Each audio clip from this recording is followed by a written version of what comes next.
Hello there and welcome back to Drive Beyond Horizons. Yes, we're back on here once again, going to be continuing our multiplayer playthrough with our good old friend Jinxie boy there. Yeah, hopefully hoping to complete a truck today. We're trying to complete the little Toyota pickup. The last part we need is the rear window, is the freaking rear window that's been so elusive for like 4 episodes. I mean, I think we're working on episode 4 where we've been looking for it and still haven't found it yet.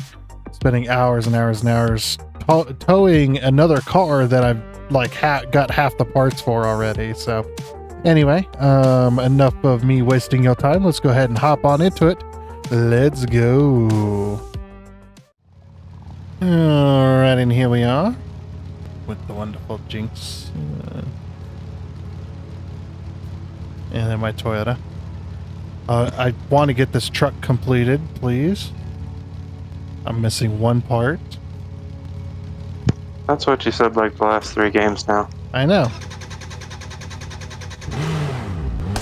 I'm not gonna. That's why I haven't said it's gonna happen. I just said I want it to happen.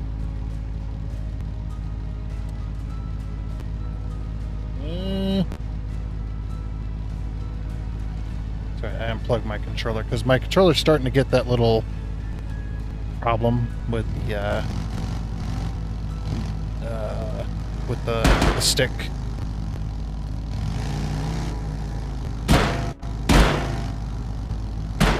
The drift? Yeah, I guess you'd call it that. Like some games that are really sensitive to movement inputs. If I got the controller plugged in, the game picks up on it. Yeah, you got that good old stick drift going. Yeah, I mean, these are those Power A controllers. Actually pretty sturdy. They do last a while. Uh-oh. I might not be able to use it this time around. Oh, you know why? Oh, no. Wait. I fixed it. Okay. Wait. There we go. Weird off. Okay. I was like, well, maybe it was because I didn't have the controller plugged in when I connected. I was like, maybe that's why I can't use the controller, but no, we're good. We're off. They also did a patch today, too. Was it today or was it yesterday? Something like that. It's either today or yesterday. The Backrooms patch. Yeah, there's an event coming up. 8th through the 14th, or the 14th through the 28th, sorry. Yeah, there we go. The 14th through the 28th, the little Backrooms event, which is kind of stupid. They're just like, yeah, if you miss out, these items will never be attainable again. It's like, really? You're going to go that route? Ugh. The hell? Hate that kind of exclusivity. No, if you come back around to it, I'm fine with that, you know? But, yeah, I'm still going to try to participate, of course. It does sound a lot of fun. I'm a bit of a fan of the Backrooms. I don't have any games, but just the idea is kind of interesting to me.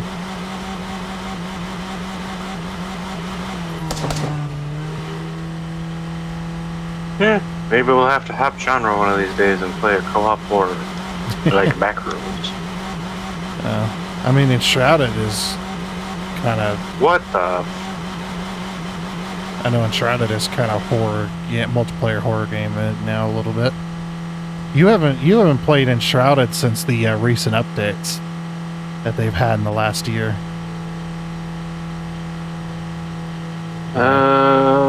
No, I think I hopped on with you sometime, and I don't remember when exactly that was. Yeah, I never got back to it. Yeah, that one. I'm just gonna go around that speed bump. Yeah, good idea. They've added. Oh, geez. Well, the other car didn't go around it.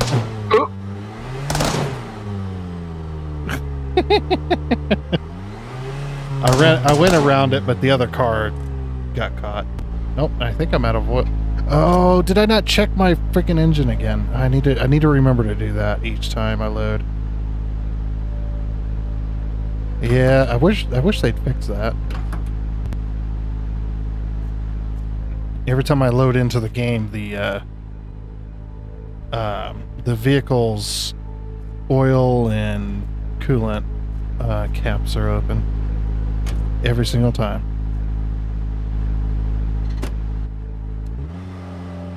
Which is really stupid. I don't know if it's a multiplayer thing or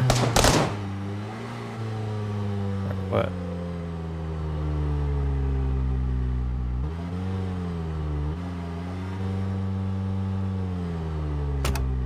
Okay.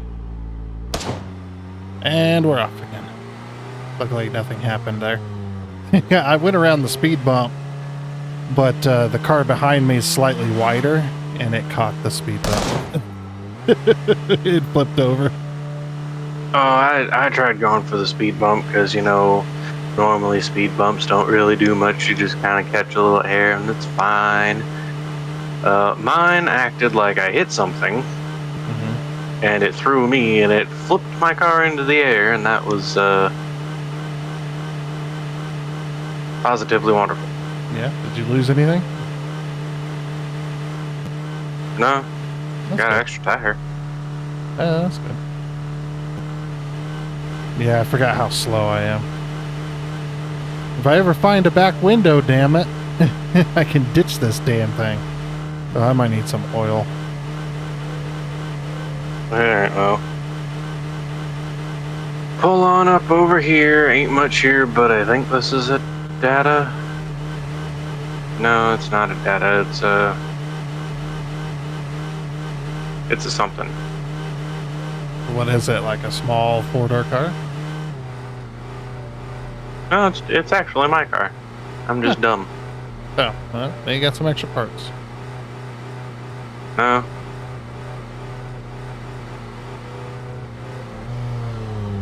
Oh. I also forgot that, too. I was wondering why I was pulling so hard. I forgot that all vehicles get their parking brakes set when the game gets loaded. So I've been pulling this entire time with the with the parking brakes set on that car. That's funny. Oh yeah, look, it is your car. What do we got? Got 3 parts on it. One's gonna be ignition.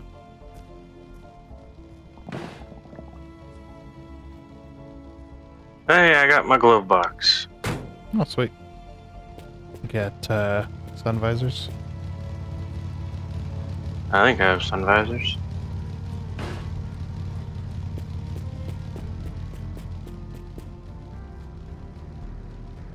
Okay, I take this off. Yep. So all that's left on this car now is the ignition. That's that one extra part. Oh, and I'm about to start dying. We'll get some foods. Oh, why'd my box get backwards like that?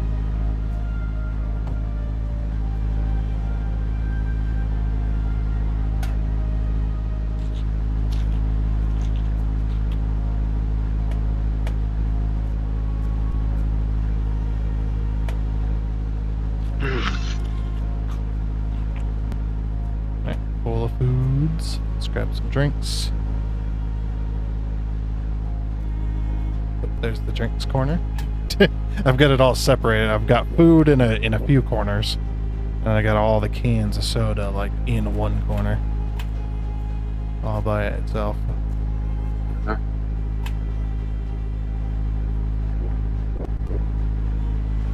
Oh yeah, and all the connection issues that we're going to be experiencing today is all thanks to me uploading a video. At the same time? Yeah, I'm uploading guy. a video. Well, I can't stop it. You actually, you probably can, but this thing's been uploading for a while. I don't want to stop it. Is this your radio? Do you have the proper radio in your car? I think so. Ooh. I got both my sun visors. I got a radio.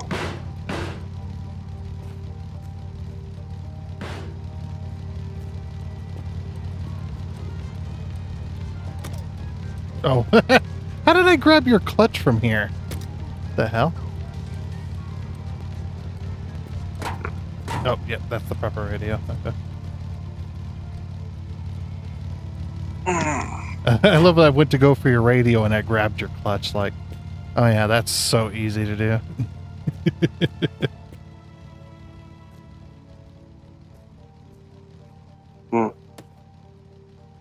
Alright, I'm gonna look for any hidden parts.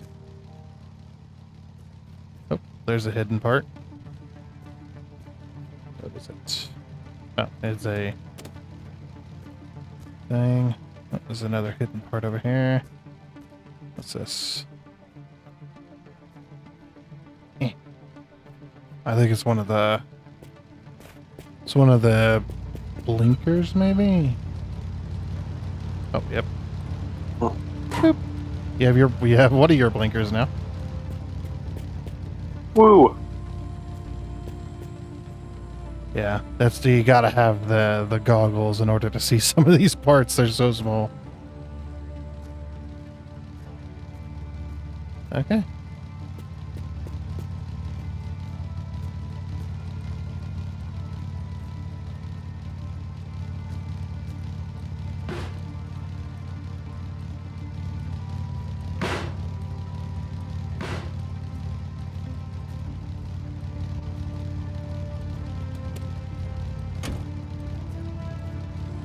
Alrighty.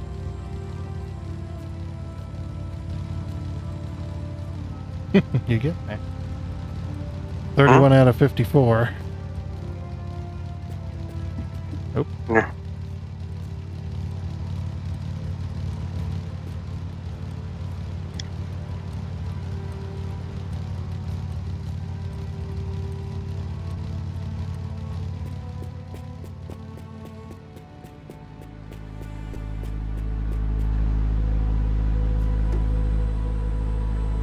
Okay.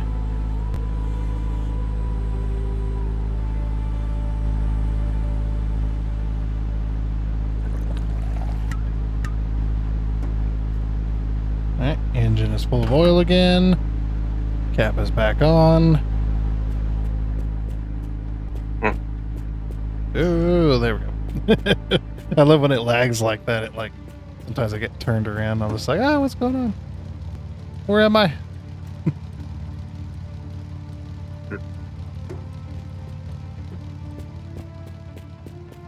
I'm pretty sure we're going to need a little bit of water as well. Because Water. I got some water.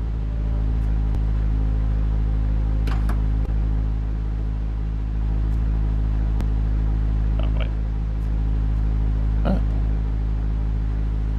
Okay. Okay. Those. Alright, both of these are closed, okay? If they randomly open again. My car! You got tires that are about ready to blow, by the way. Meh. Those, the rear ones, so when they turn white like that. When they're getting ready to go. And they're very worn. They're getting there. That'll be alright. It'll be alright to the next stop. That's what they always say, right? Something like that.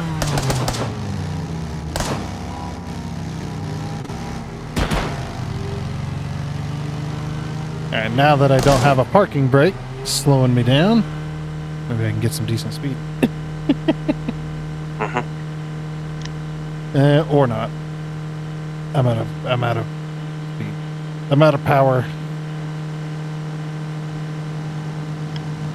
Come on, you can do it. Yeah, it's like, don't push me off into the desert again. Oh, come on. I'm almost done with this damn truck.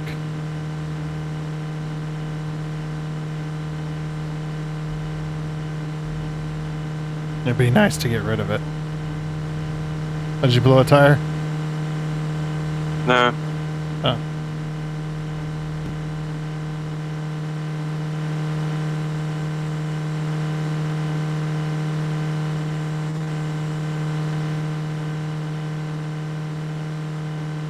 Yeah, I was gonna laugh too if we like the very first stop we came across that I found my back window.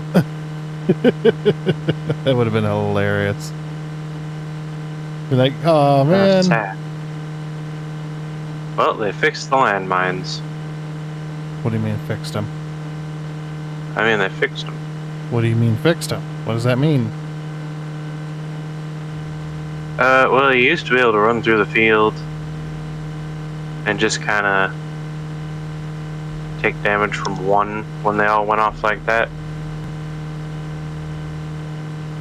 And you no longer just take damage from one when they all go off like that. Okay. Which sucks. Yeah. So I'm dead. What? Could have said that a while ago.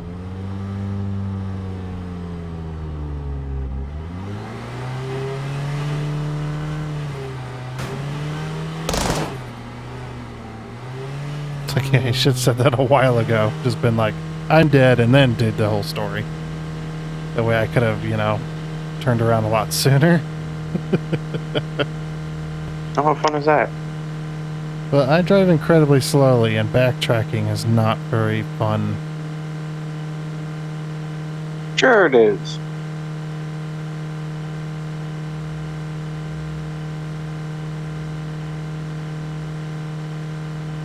You gotta show your audience all the angles. It's like when you were going forward, except the other way. Yeah. Yeah, I'm just reversing footage now. Is that how that's how that works, right? Vehicle points the opposite way when you reverse the footage. So Sure. So it looks like it's going forward.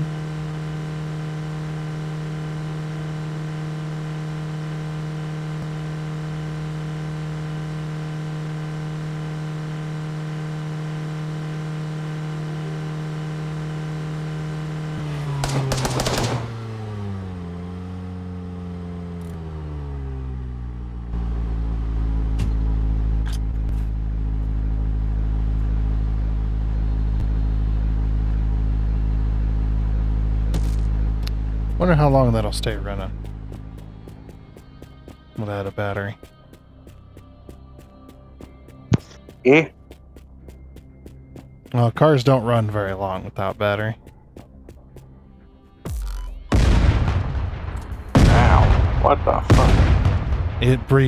Remember, it respawns you wherever you died. Not where your body landed. Fuck.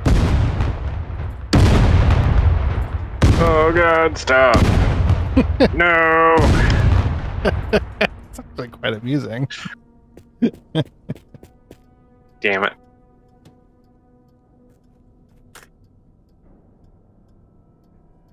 Oh, that's right.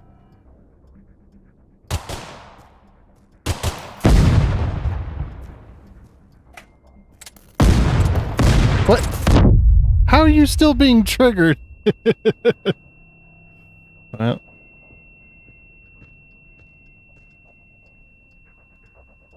Yeah, too bad it's going to put you back where you were.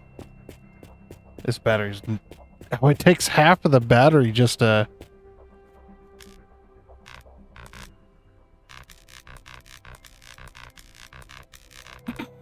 Well, this battery doesn't want to do it.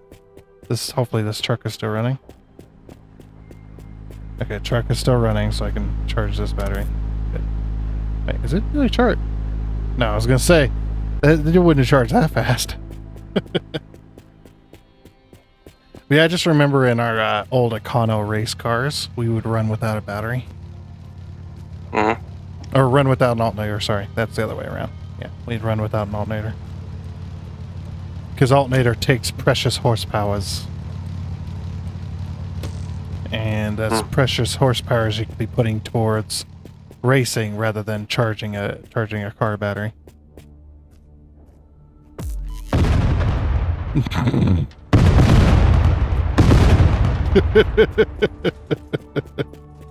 Are you done dying yet? Why you always die? just a little bit of. Since I'm already over here.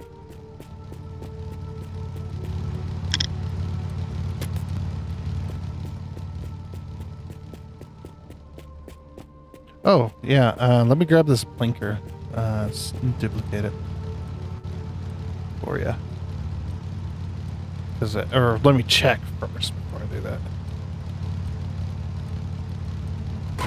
Make sure they're...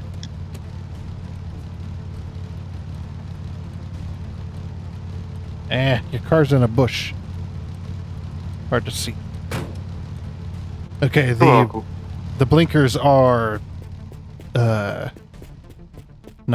they are not single-sided, so I'm gonna copy your blinker. Just gotta just gotta not die. Uh-huh.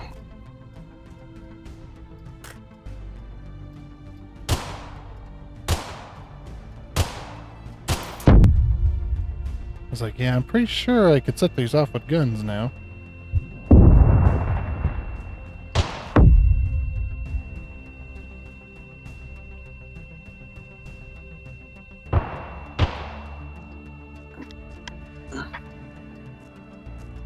Oh, yep.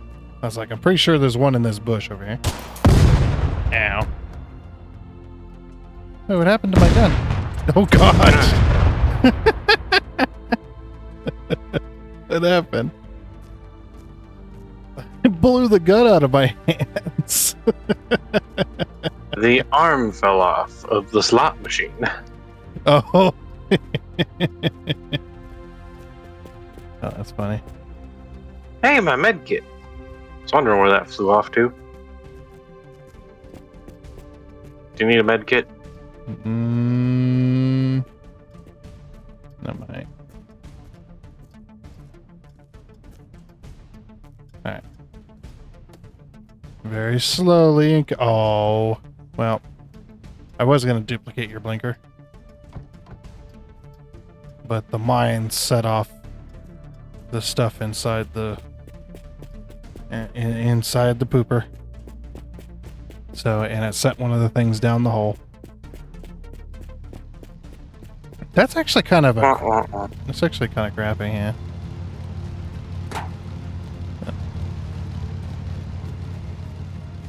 Don't know why you leave that, why you have that on your car. Because why not? I guess.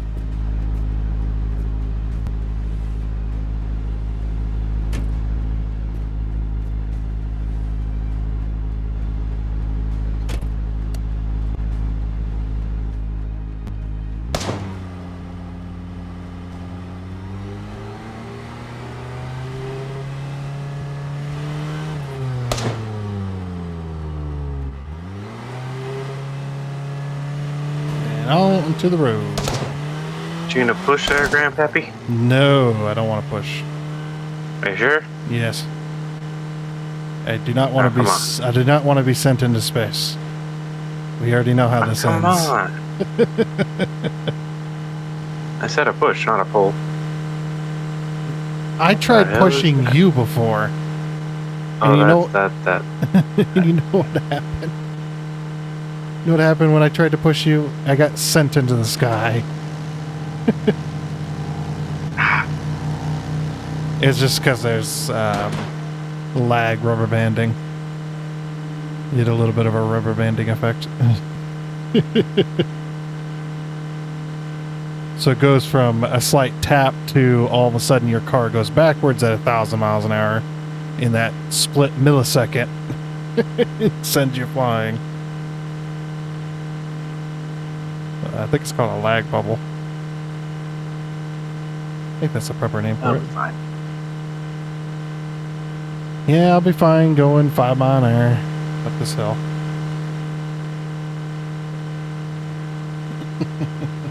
I mean, you could, I don't know, I was going to say, you could try to pull me, but I think your car's suspension doesn't travel that far. I think as soon as you hook up to me, your rear tires don't touch the ground.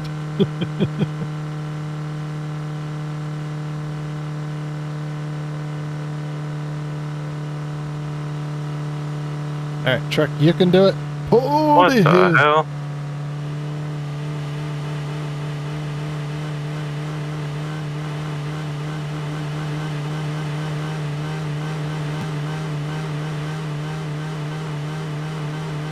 That's right, truck. That's right, dude. Just rev it to the moon. It's fine. You know, don't shift gears or anything.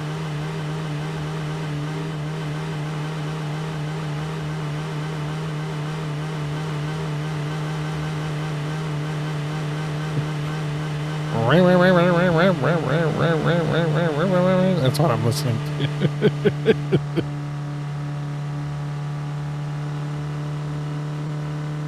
Oh, we're peaking the hill. Getting a little more speed out of her.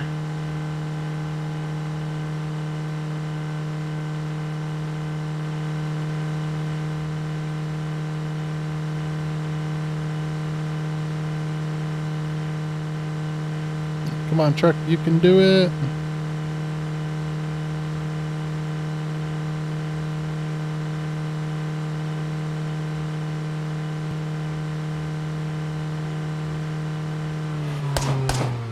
Did you find another car like yours? I don't think so. Pretty sure it's your old one.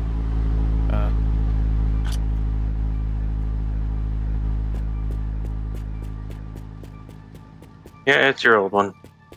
Oh, yeah. The old Firebird.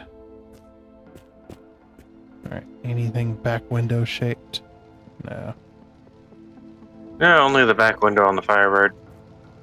Eh.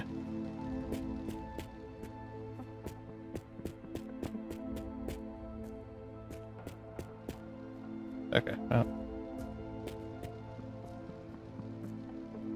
I guess on I go.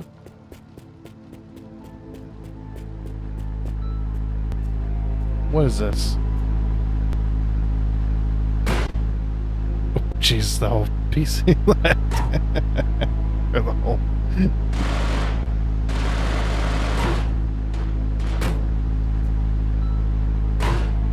You attached it. There we go. I couldn't detach it. Nah. It's lagging. Hey, what is happening? Yeah, you can sit by the exhaust pipes there.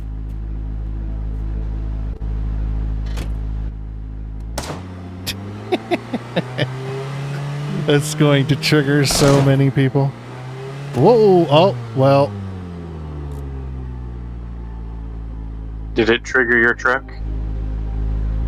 No, but I tried to close the hood. I guess I didn't latch it, and it flung off at 2 miles an hour. So yeah, if you don't close your hood, it goes flying. So now you have to find a hood. No, I got my hood back. Oh, I can't run while I'm carrying it. No! Wait. I can teleport. I forgot. I can teleport. I win. But I won. I teleported with my hood.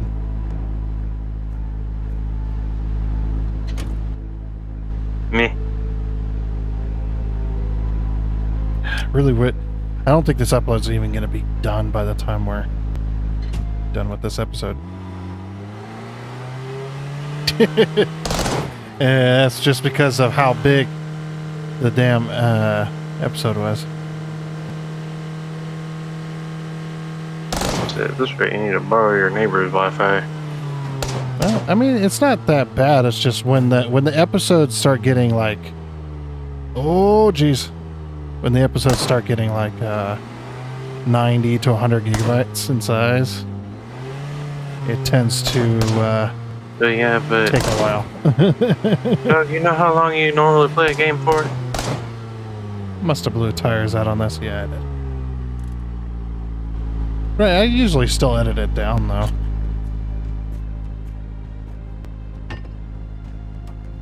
Yeah, I blew some tires. Oh, come on. Stop lagging. Because every time it lags like that, the game keeps going because it's my connection. It's not the actual device that's lagging. So the game keeps going even though my screen freezes. Ash. Yeah, I'm coming after look at. Off we go.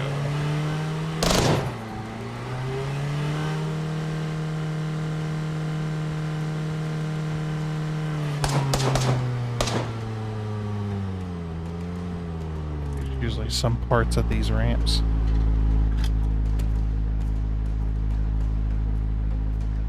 Not very many parts. Did get another tire though, so that's good. Another tire for the old Triclops. Collecting these.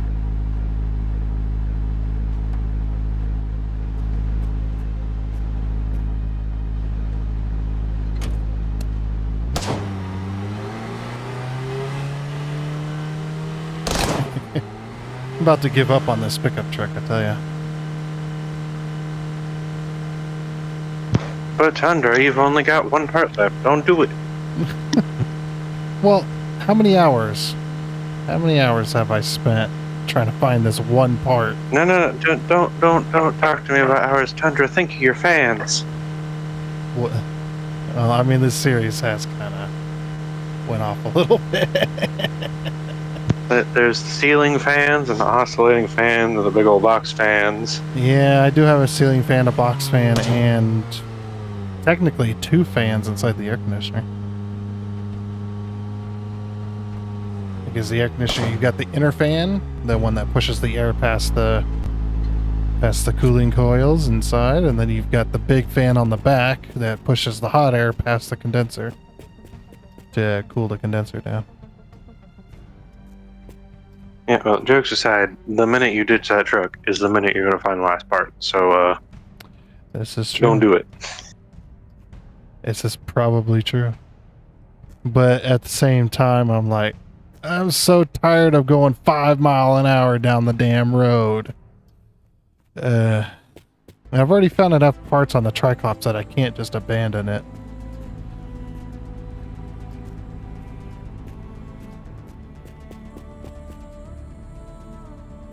Oh, get another one of these. Give me more light show. I'm gonna keep collecting these things.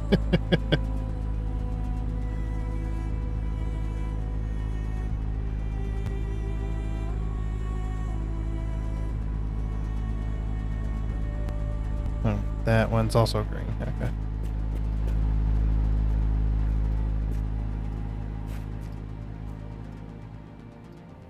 Oop. Come on. Up, up, up, up, up, up, up, up, up, up, up, up, up, up. And down. Oh, I did lose my AK. And go back and pick it up. I got another one now. I wonder if this goes to... Probably not, but... Yeah, there's nothing else up here.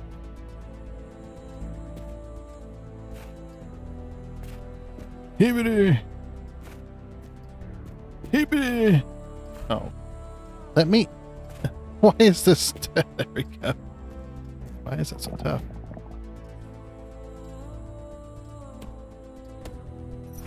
Gotta heal myself here. Yeah. Okay. Don't think this goes to my car, but it might. I don't know if I found all the pedals or not. Probably.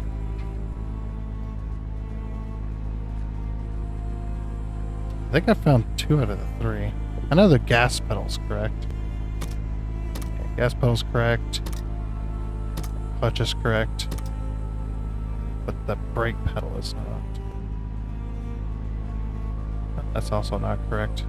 Yeah, whatever. Okay.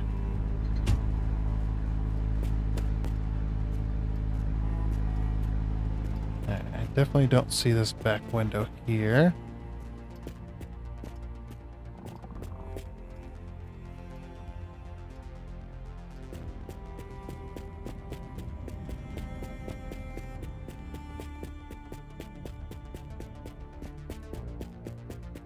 It's just a bit of neon. Nope.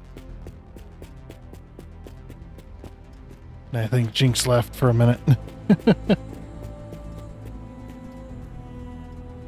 Alright, he'll catch up to us. Just gotta eat some food. Eat some foods and then we'll head onwards. Yeah, I definitely want to try and participate in that event. I think it'd be fun. I think it'd be a heck of a lot of fun.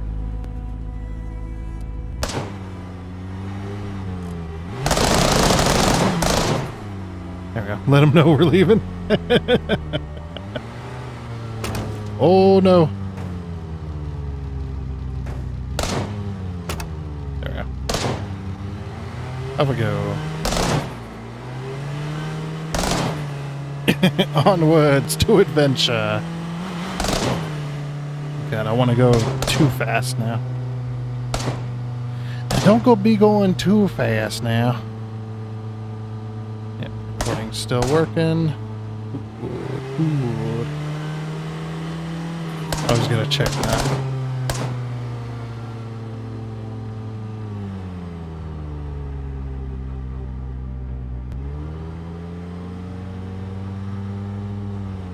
Don't park on the road in multiplayer. Open the door. Alright. Anything good?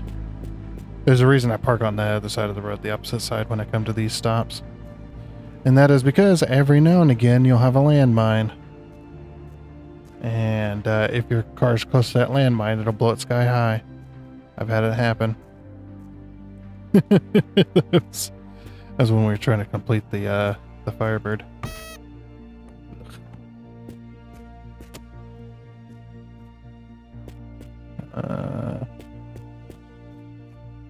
Yeah, mostly just junk.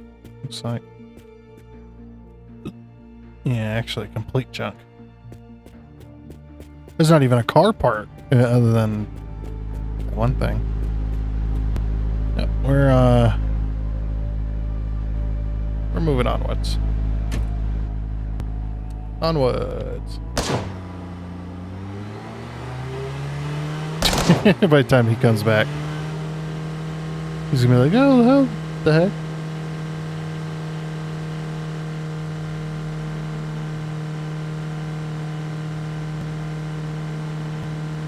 It's actually good though, because maybe I can generate some stops. Maybe it'll generate the parts I need, or the part I need, I should say.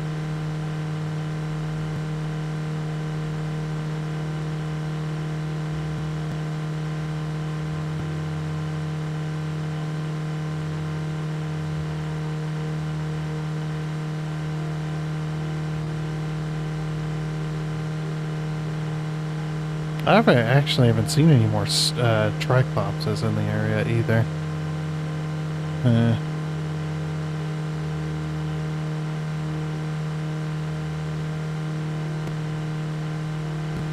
Is he still connected? Yeah, he's still connected, so he hasn't lost internet. I guess he might have gotten pulled away by his wife to go do something. Thought I saw a car over there. We got another bus stop. This probably got nothing either. These usually don't. Please have my back window. That would be awesome.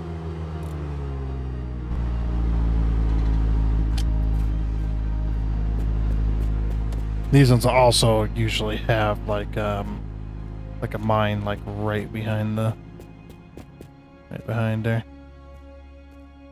Oh, it's at that time where I can't see anything. Turn black and white again. Okay.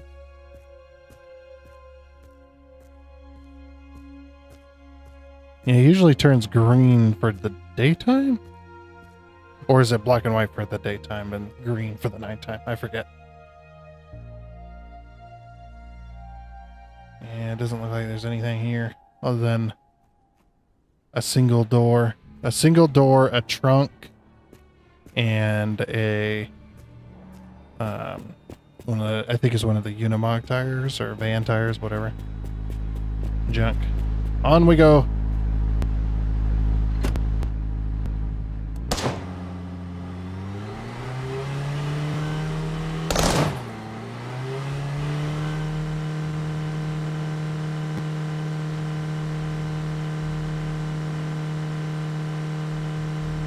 Just like, yeah, I don't know what it is. Just can't find this damn back window.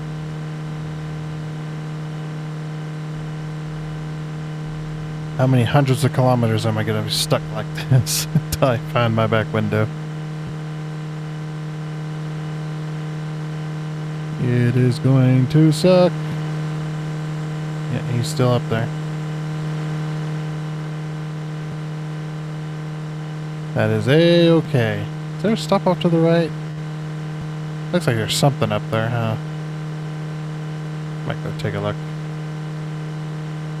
Ooh, that might be one of those trash stops. They usually have a whole bunch of parts. Usually tires, if I remember correctly. That is also possible. It definitely looks out of the ordinary, doesn't it?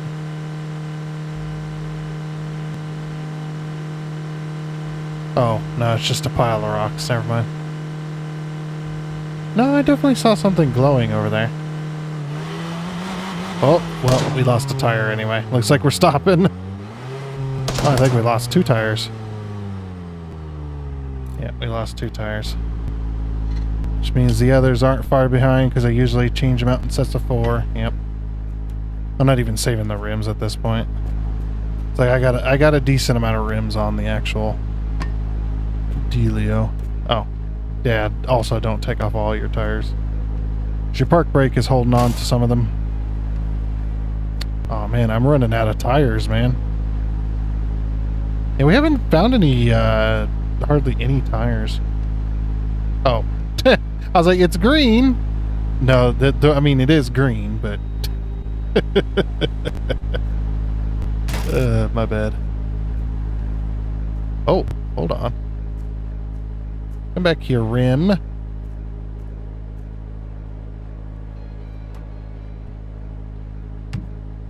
Didn't know I had a tire with a rim, or a tire without a rim.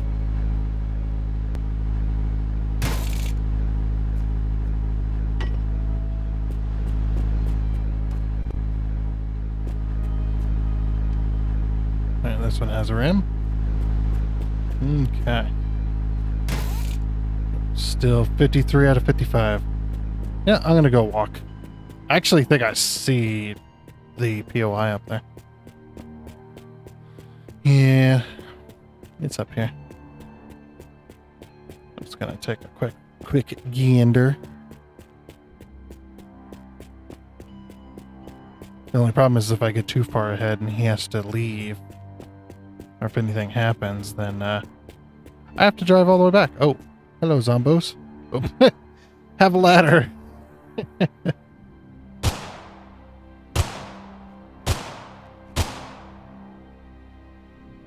Oh, I keep trying to aim.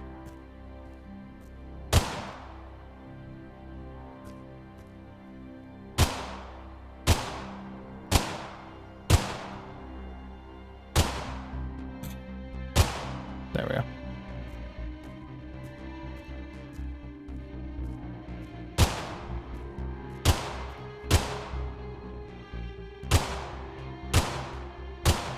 Damn it, stop dodging.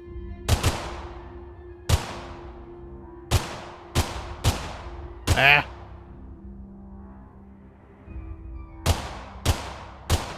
There we go. Oh, there's more over here. Really? So did you get a nice head start? Yeah, I'm pretty decent ways away. There's actually nothing at those stops that you're going to be coming across. Like, oh, like one had a door, and the other one I think had like a steering wheel and like a trunk lid. It's like junk. My guy. It's the last time I let you generate stops. Actually, I don't know if it was better if I am generating stops or not. So like maybe it'll generate the parts the part I need. Shit. Oh, that's good. Give. It's like, yeah, you're probably gonna be on your own so, until you catch up. So yeah, There we go. might want to be a little careful. Who? What? Careful? Yeah. I don't believe in careful. I mean, Careful's for wusses.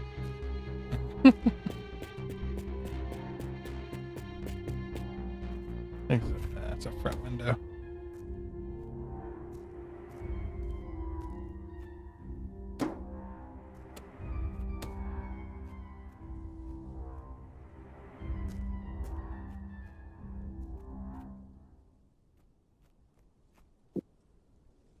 Hmm. Oh my goodness. That's another monocle. There we go. I could just walk straight, that'd be great.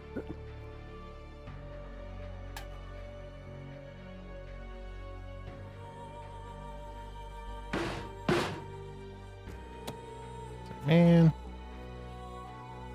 this place also has junk. I mean, it is filled with junk, so it may make sense. But Oh my goodness.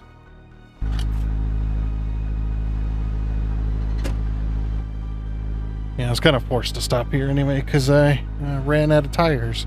I was on rims. What's even worse is I am out of tires. I think I got one spare left on the reef rack. I've ran through damn near all the tires I had. It kind of sucks, actually. Because I think I'm going to run out of tires before I find a back window.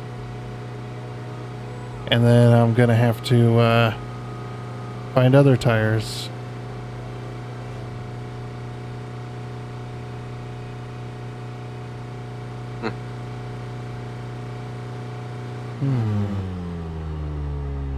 Actually, that's an idea. Other Alright. tires. You see where I'm going with this? I've got a bunch of tires for the whatchamacallit, for the Triclops. I'm just gonna take the tires off of my car, or that goes to my truck, because I don't have any left other than that one extra. Let's put the Triclops tires on for a little while. Run through them. That'll give me a little bit of extra time.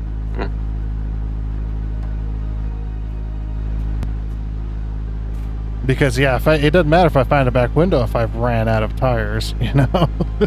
Then I gotta find tires.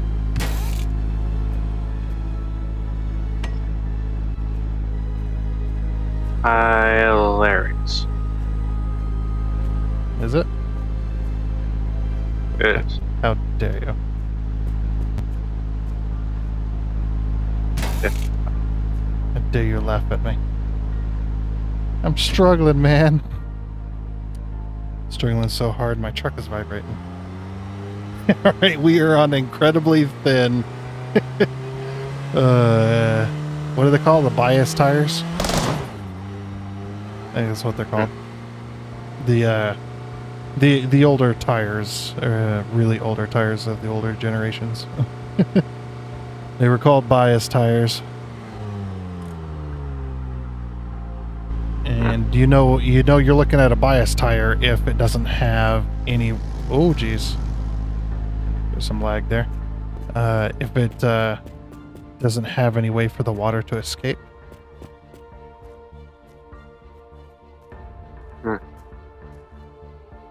Basically, if you look at any standard tire and you look from the center treads to the outer sidewall, you're going to notice there's gaps in those treads, and that allows for the water to escape.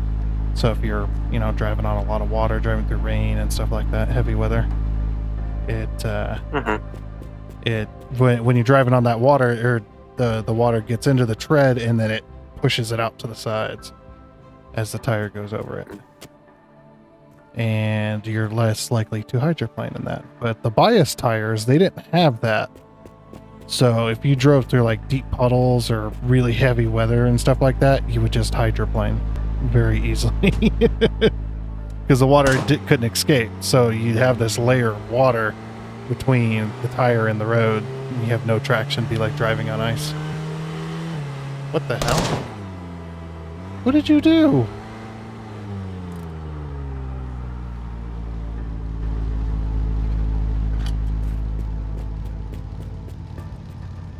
Eh.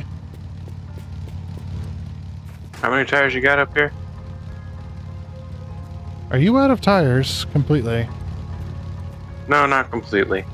Yeah, you ain't stealing mine. I've got very little. I was asking what you got for truck tires. Because I've got 2. Okay, but I don't have any smaller ones. Really? The tires up there Okay. are going to be back on the truck. Do you have a complete set of 4? Yes. Okay, then you don't need mine. Oh, when you were trying to give me tires? Well, Well, the you game blew- doesn't give a... No, I didn't blow a tire. My tires are very worn. And the game doesn't give a crap whether they're very worn or brand new. So if you blew one of your 4 tires, I was going to throw you one of my very worn ones so that you can throw them all back on the truck to complete the truck Oh, no. and then ditch it. Yeah, I've got a But full... you already got it covered. Yeah, I've got a full 4 set. It's just, yeah, now I'm on Triclops tires at the moment. Because, well, I blew tires just a little bit ago, so I put all truck tires on. And then I went, and I had that thought of, why don't I just use the Triclops tires for now, give myself a little extra time to find that back window. Because I can always find more Triclops tires later, because that's the car I'm going to be working on next. So. That is if I don't get bored of this game. Getting bored of this game? No, not really. Just that the series kind of dying. There's a car in the road up here, by the way. Dying, is it? No, How dying are we talking? no, car in the road. That's not what I was asking about.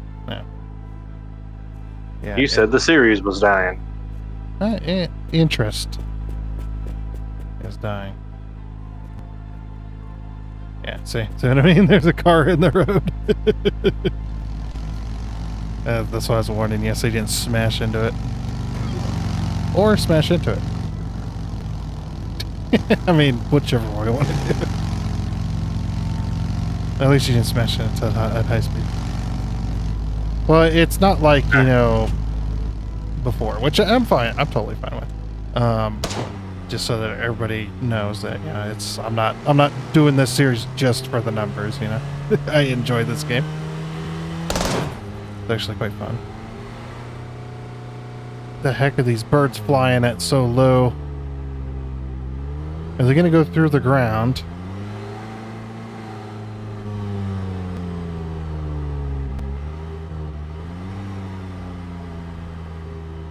Yep, they go through the ground. It's just like they're flying really low to the ground.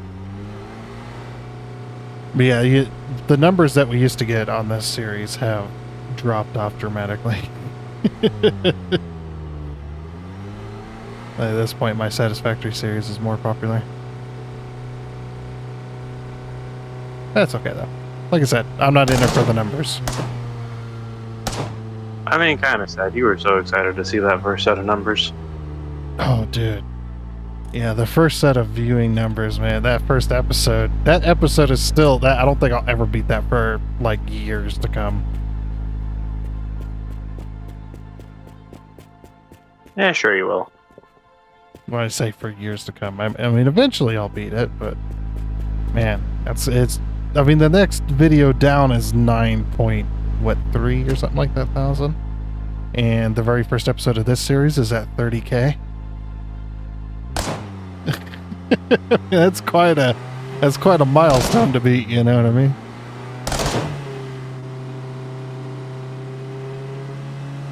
30,000 on a single video. Good lord. That really skyrocketed the channel and subscription numbers too.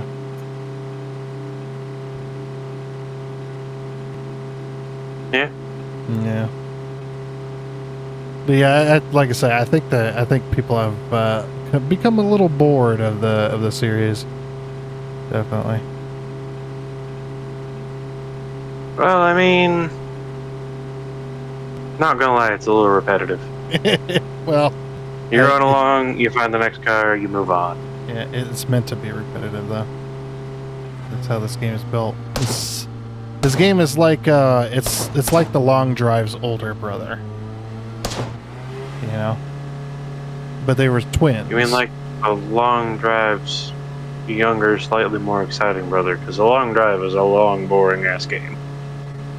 Yeah, the Long Drive definitely. Well, the Unless reason you count all the bugs. Yeah, the reason that it hasn't really gone anywhere hardly is because the Long Drive is developed by 2 people, and their team is still 2 people. It's the same 2 people have been developing that game for years and years, and they're in a different country. They really don't have the equipment to be designing a video game as well as it could be, you know. Yeah, excuses. Yeah, but like, you know, I still like the Long Drive. It's, you know, it's a pretty fun game. It's just, you know, after so many hours, you eventually do get kind of tired of it. It's like, not going back to it for a while, unless it gets a really big update. Then I might go back to it.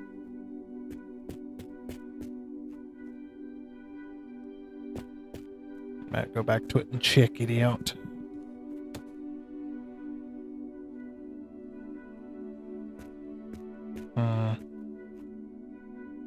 Well, no back windows here. Actually, I don't even think there's anything for either of our cars here. Got discount tires? Well, van tire. Let's see. Oh, there is a tire on the Volkswagen. How do they say it? The Volkswagen? Das Auto. Das Auto. Yes, Das Auto. I love that. I love that that's become a meme as well. It's so funny. Like they show a car like exploding, and then it's just like Volkswagen. Das Auto. Exploding. Exploding? They show so much of that meme where that guy's riding the bike and it suddenly falls apart and they're like, Volkswagen. Yeah. Das Auto. Yeah. It's great. It's a great meme. Yeah. Yeah, well, you got the only 2 tires at this stop.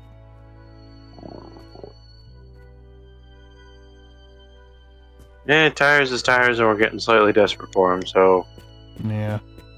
if we just pick up random tires from stops, then we'll make sock theory, and eventually you'll find 2 matching ones. Yeah. Well, you know, I have that same kind of theory as well. Like, if you're ever doing the washing and you go to put everything away after the dryer, and all of a sudden you're missing a sock. It's like, don't throw that sock away. Just put it in the drawer. Eventually you'll get that other sock. You know? See, when I moved out all on my own many years ago, I thought that I was going to beat the system because I only buy a single kind of sock. Okay. Yep. And then came the day I could only find 1 sock in the whole goddamn house. Okay. The system did not work. Okay. I don't know what system you were trying to go for there, but You can't always have mismatched socks and lose the other sock if you only have one kind of sock. If you only have one pair. All your socks are the same kind. Oh, right. You only buy the one brand, the one kind, Yeah, that's what I do. Like, I've got many pairs of the exact same set of socks. Yep. And then again, one day I lost all of my pairs of socks. How? Except for a single sock. How do I you don't lose know. all of those? Because the gnomes came in and stole them while I was asleep. I don't know. They do what socks do. They just disappear. What do they get up and walk out? Rabbits make more of, socks disappear. Birch?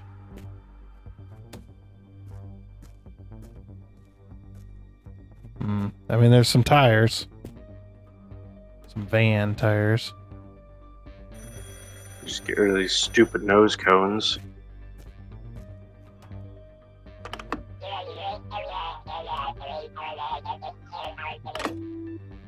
Alrighty then, there's some aliens on the phone.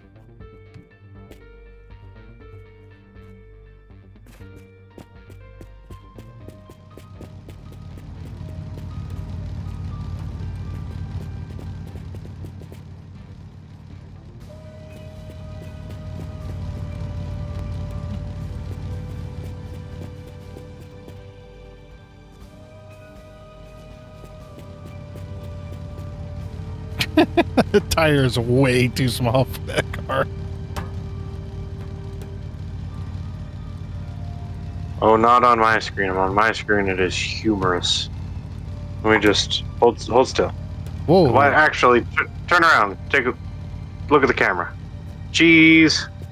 Wait, what? Or get out the shot. That's it. Yeah, there you go. There, stand right there. Jeez. Ah, beautiful. Hold on. Okay. Here we go. Yeah, on my game, your exhausts are like pretty much on the ground. Oh, just you hold on a second. Let me show you these two beautiful shots I just took. Oh, jeez. There was some lag.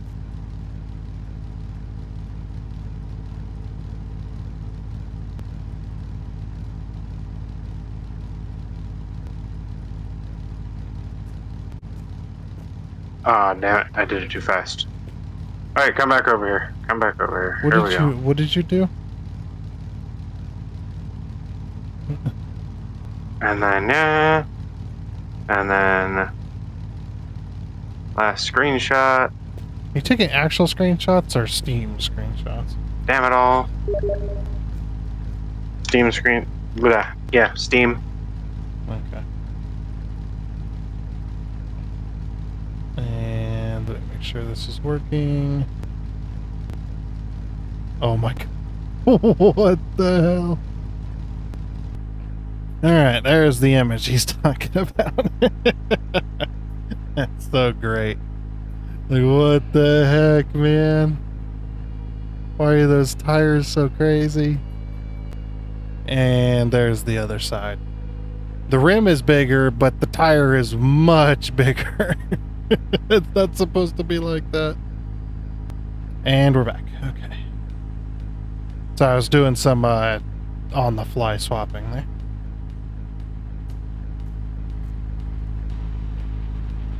Nah. Oh, yeah. Using OBS. Oh, somebody tried to get me to, they're like, you know, if you're having so many issues with CPU usage in some of these games, it's like, why don't you try using Shadow Play? Shadow play. Yeah. NVIDIA Shadow Play, I think it is. It's basically, it's a recording software. The problem with Shadow Play is it's just that. It's just a recording software. It doesn't do much else. And that's the reason that it would be less, it'd be, because it's extremely lightweight, you know, it doesn't have anything hardly to it. That's because it's not hardly doing anything. Yeah. And what it does is it records they say it records the GPU rather than using the CPU to record. It uses the GPU's frames or something like that. I'm telling you. To record the game footage. And I'm just like, no, I like OBS. Because OBS has you got the multi-port, or the multi-source recording for both audio and video. And you can do both. You can do multi-source, which I do all the time. Plus you got the pause feature, and you've got all the advanced microphone filters and stuff like that. And I'm just like, oddly enough, having all those features is really awesome, but that's also what's killing my CPU. Because OBS is a bit heavy on the old CPU. As recording software goes, that is. And that's just because it has all those features and doing all that stuff. It definitely takes up more resources. So it's like it only has all that stuff because you got it turned on. Well, yeah, of course I got it turned on. I mean, the features specifically. What do you mean? It's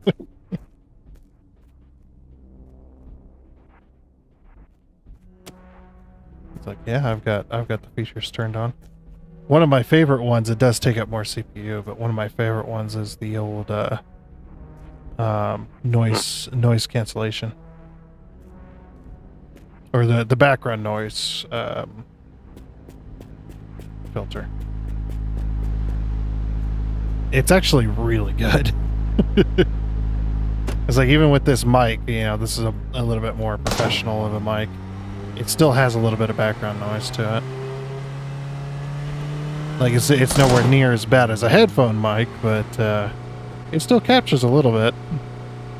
And I'd like to get rid of that, so I use OBS to run the background noise filter, which cuts out anything below a certain decibel, and it uses the CPU to do it.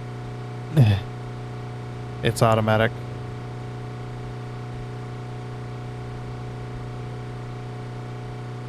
It actually is really nice. It works amazingly well.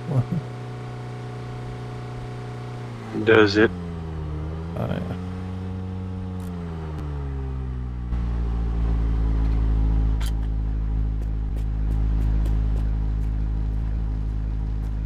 Just like, oh yeah, even professional streamers usually use OBS for recording and things like that. So that's how good it is.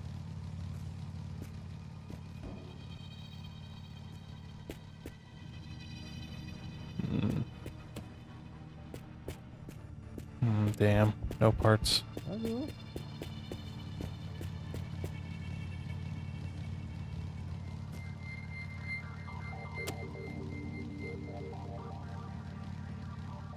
Nope, no parts. Make sure your lids are closed. This truck actually looks pretty good with white walls. Actually does not, it's not ridiculous like some of the other tires. It's like, actually doesn't look too bad with these white walls on it. They actually kind of fit. Yeah, that could be just me though, being a sucker for white wall tires. That, and I'm also a sucker for white lettering too. If I buy a set of tires and it's got white lettering on it, I'm putting them on the outside. Because that just looks nicer. Plus it's reminiscent of, muscle car culture. Muscle car culture always got the white lettering on the tires. Or maybe that's more race car culture, but it's the same thing. Ooh, tires here as well. If you want some tires. Yeah, come on up.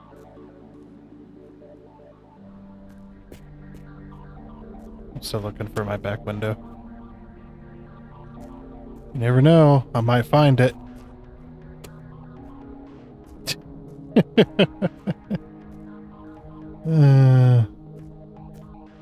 I'm not going to pick up these tires. We got enough weight on this thing.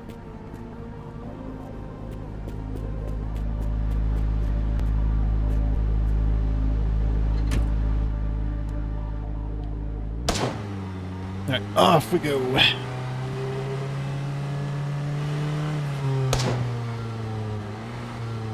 Alright, well. Crap. Crap. What'd you do?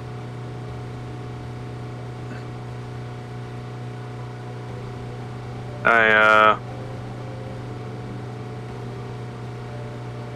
took a long fall. Oh, really? Did you lose a car in the process? No. No? Cars all together?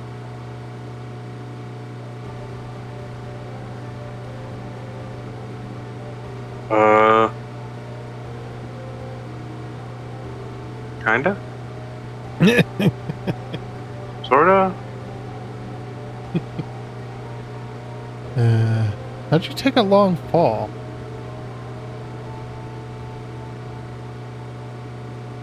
Because I took a long fall. Yeah, but how does that work, though? Magic. Okay. It involves not steering very well. Oh. Well, you know your car doesn't do very well under... Well, actually, yeah, under pressure. That does kind of work.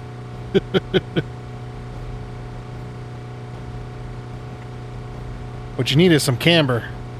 That's what you need. Not in this arcade-ass drive simulator. No. It'd be nice if we could adjust that, though. I'm sure you know what... Well, no, actually, I don't know. Do you know what adjusting camber does to a car? If you have camber where the top sides of your tires are slightly inwards?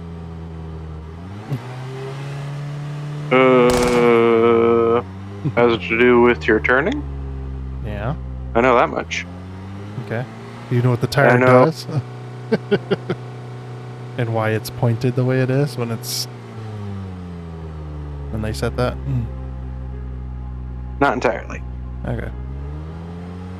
Well, when you're going at speed, the reason the tires are slightly tipped inwards like that is when you're going at speed and you turn a corner, that tire stands straight up underneath the weight. So you get the most amount of traction because your tire's perfectly 90 degrees with the road, or with the track, I should say.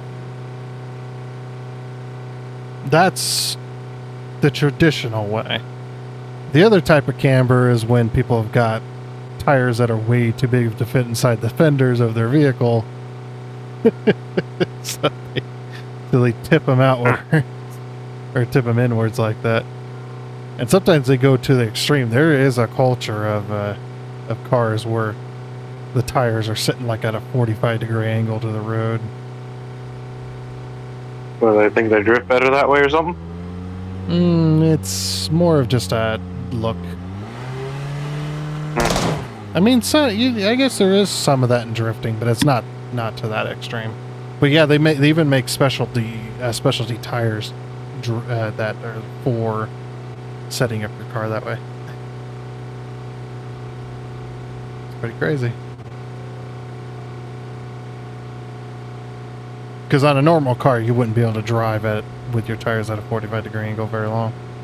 It would wear it would definitely wear into the sidewalls. Yeah, definitely cause some damage.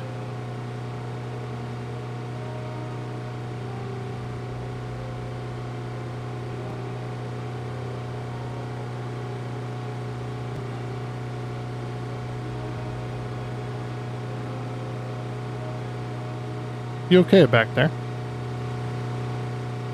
Oh yeah, I'll be fine. Okay. Just wanted to know if I needed to turn around.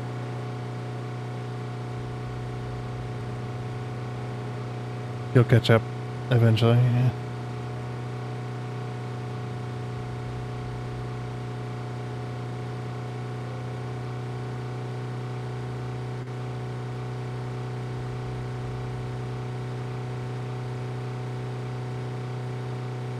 You know what? I think at this point, I'm only going to find the back window if I find another truck. Another pickup truck that has the back window attached to it. Probably. I was like, yeah. That's probably the only way this is going to happen.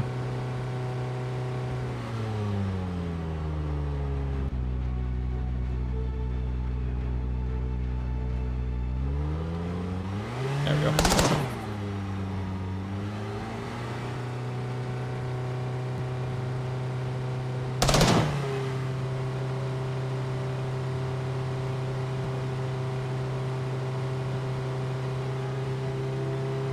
And down the hill.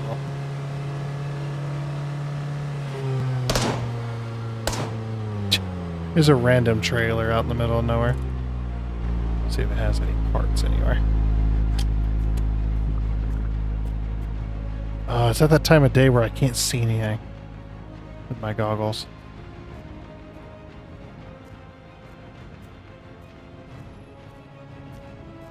It doesn't look like it has anything anyway. Yeah, there's a point in this game where it's supposed to swap from, you know, doing the night vision green to doing the vision of black and white. But there's a point where the game doesn't switch over from the green yet, and then you can't see anything with the green.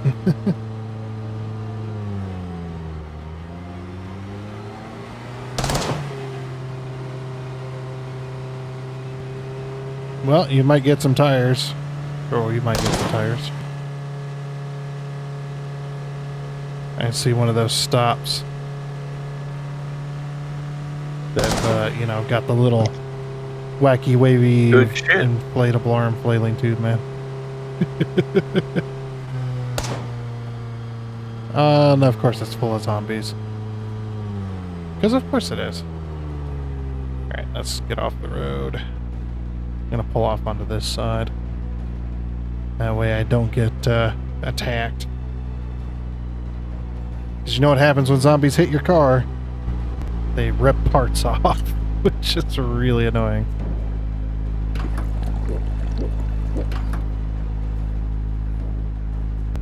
Yeah, I got my drink. Let's freaking do this.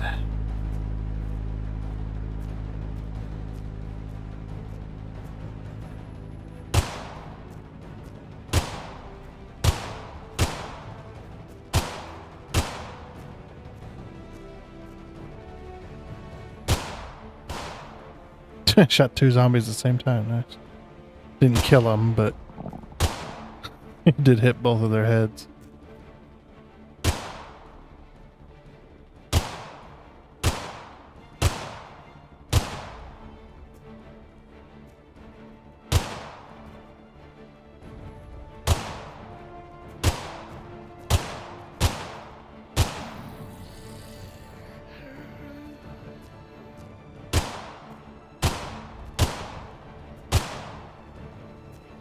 There's that one.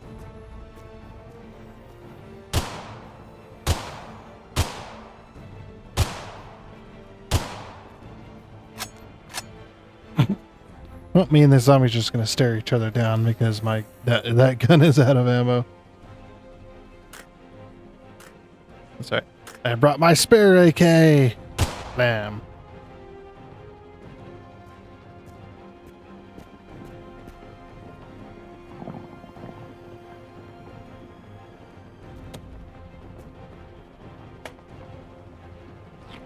Oh, there's another zombie over there. You just stay over there and let me eat my food.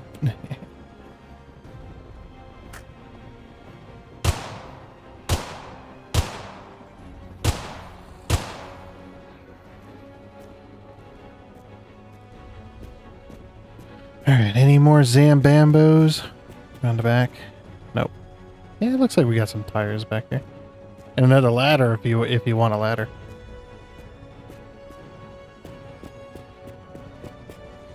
Oh yeah, there's some tires. Yeah. A ton of tires over here. Oh, and of course it's a van. Ugh. Damn it, game. You screwed me again. I was hoping to find a pickup truck in here.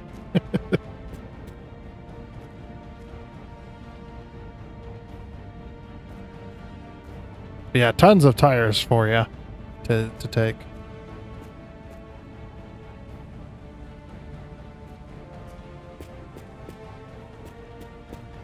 It's gonna, for me, I'm just gonna take the tires that are relevant to my vehicle.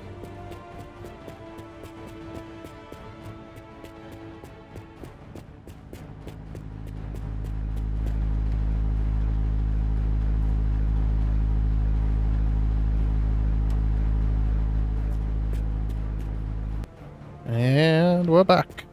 Waiting for you to get here. Grab your tires and go. Uh-huh. But yeah, a lot of the older vehicles, they actually had a lot of the older vehicles had like they didn't have a foot park brake or a yank park brake like in the center. They had an old-fashioned handle one by the dash, and what you do is you grab it and yank it out, and it's got the little clicking basically, and you yank it out and it goes, and, you know, makes that crank, the clicking noise, and it locks in place. And then when you want to release it, you pull it a little bit harder, and then you turn it downwards, usually about a 45-degree angle or so, and then you let it, or you don't really let it go, but then it just pulls it in, and then when you let it go, it goes back up into its normal position. Yeah, that sounds complicated. Yeah, well, it's just it's a little bit more complicated version of the center console park brake or e-brake, whatever you call it. If it ain't a ripstick, it ain't a park brake.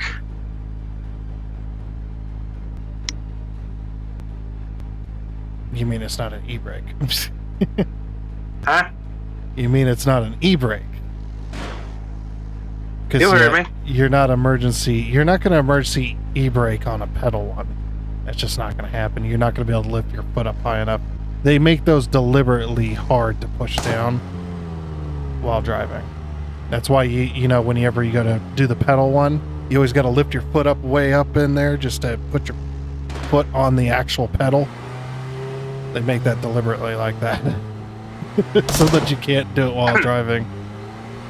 I mean, you probably, if you got good at it, you'd probably make it happen, but yeah. Those are proper park brakes, though. They're meant to be put on if you're parking on a hill, usually. Yeah, see, I thought they were put up like that so you didn't confuse it for the clutch and just stop Yeah, in the middle of driving. I suppose that could be as well. That's definitely part of it. It's just so you can't do it mistakenly or anything like that.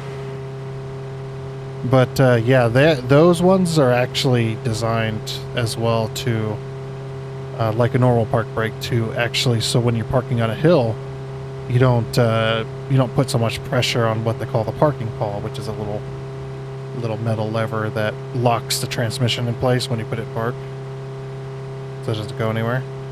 You're actually meant to, if you have an automatic transmission, especially a front-wheel drive, when you're parking on a hill, you want to put your park brake on. Basically, you stop your vehicle before you put it into park. Put the park brake on, whether it's the hand one or the pedal one, and then put it into park. Basically, it doesn't allow the vehicle to move at all, because when you don't do that, especially if you're on a steep hill. If you're on a steep hill, you put it into park and you let go of the brake. You notice how the vehicle, whenever you're on even just a little bit of a hill, it rolls slightly. That's the park brake, or that's the parking pawl engaging. Well, if you're on a steeper hill, yeah, you could actually put too much stress on it and it can disengage, and then your vehicle rolls away. If it can roll away, that is. But yeah, that's why you don't just drop your foot. Yeah, you let it roll slowly, but yeah, it's just better just to put the parking brake on if you're parking on a hill, on a steep hill. Just put the park brake on. It's not that hard. Hey, Tundra. What? You teaching these viewers in an automatic car to put on their handbrake. Oh my lord. To put it on when they're parking, yes. What's wrong with that?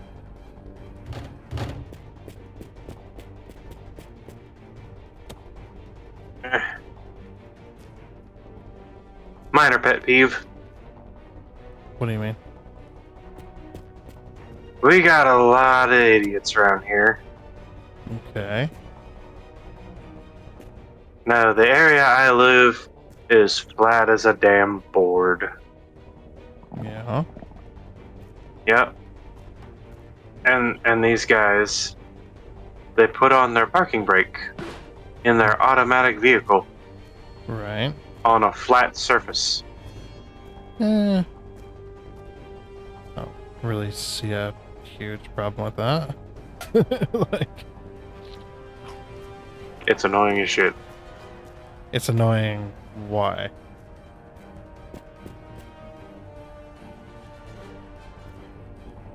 Because it's annoying as shit. I'm still not understanding why it's annoying. So, because there's no hills around here, it's not exactly a common practice. It's not a common practice to put the parking brake on? In an automatic car. No. Right. So what's the problem? So we get a car in for service, Okay. and we have one particular tech who drives manual, Alright. and he'll put the parking brake on in an automatic. Well, And then one of the other techs will try to drive it off. Or we're not used to having the parking brake on right. in an automatic. But that should be immediately noticeable, though, if you put it into drive and it doesn't go anywhere. Be like, huh, parking brake's on. I mean, it should be immediately noticeable. Oh, you forget the quality of vehicle would normally roll through the garage. Yeah. I don't forget. I know that some of them, the park brake don't work worth a damn. So you just drive around with the park brake on and it doesn't do anything. Either it doesn't work worth a damn, or it kind of works, or it's a little bumpy, or it just makes this god-awful screeching. Yeah, you know what's really fun? Is when the park brake don't work and you start driving off, but it has just enough friction to get hot. And then that hot becomes tacky, and then that tacky becomes locked up tires while you're driving down the road. It just randomly locks. I know because I've had it happen.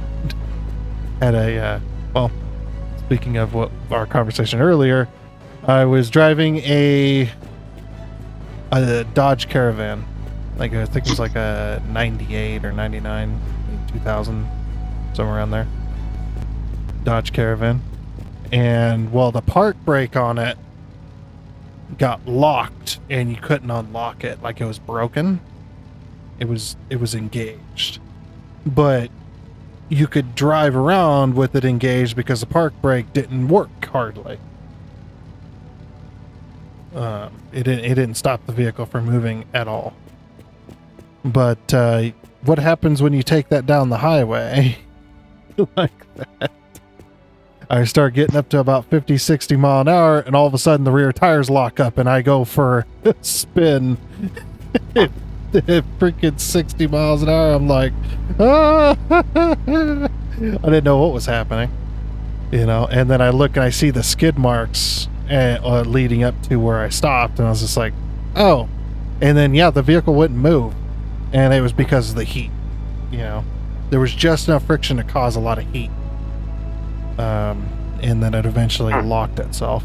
And then the van wouldn't move because now all of a sudden it doesn't want to move. Yeah, so I had to call a tow truck, and the tow truck guy came in, and he knew a little bit about mechanics, and he went in there and took the parking brake apart so it could be disengaged. And he's like, there you go. I was like, you're not going to charge me anything? He's like, nope, I didn't tell you. So, like, oh, okay. Like, that's nice of him. That's a very rare find, by the way. Is to find a tow truck guy that calls out, you know, gets called out to go tow a vehicle, and he just fixes their issue right there on the spot and then doesn't charge them anything. It's very rare. normal tow truck drivers, they don't know anything about vehicles. They know how to tow a car. That's it. They yank it up on the tow truck, and they tow you, and then charge you $1,000 to go 2 miles.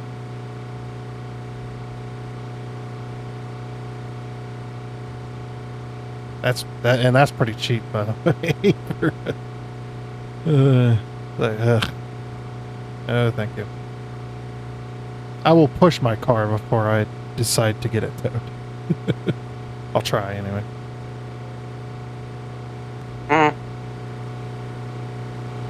The towing services around here teach them just a little more. Yeah. Do they know how to change a tire? Is that a little more Yes. training? That's good. Most of them require their CDL. Well, yeah, but you don't need to know how to change a tire in order to have a CDL, though. Yeah, you do. No, you don't. I never got a test on how to change a tire when I got my CDL. You just need to know the standard air brake test. Well, it depends on the CDL you're going for. There's two. You got the A.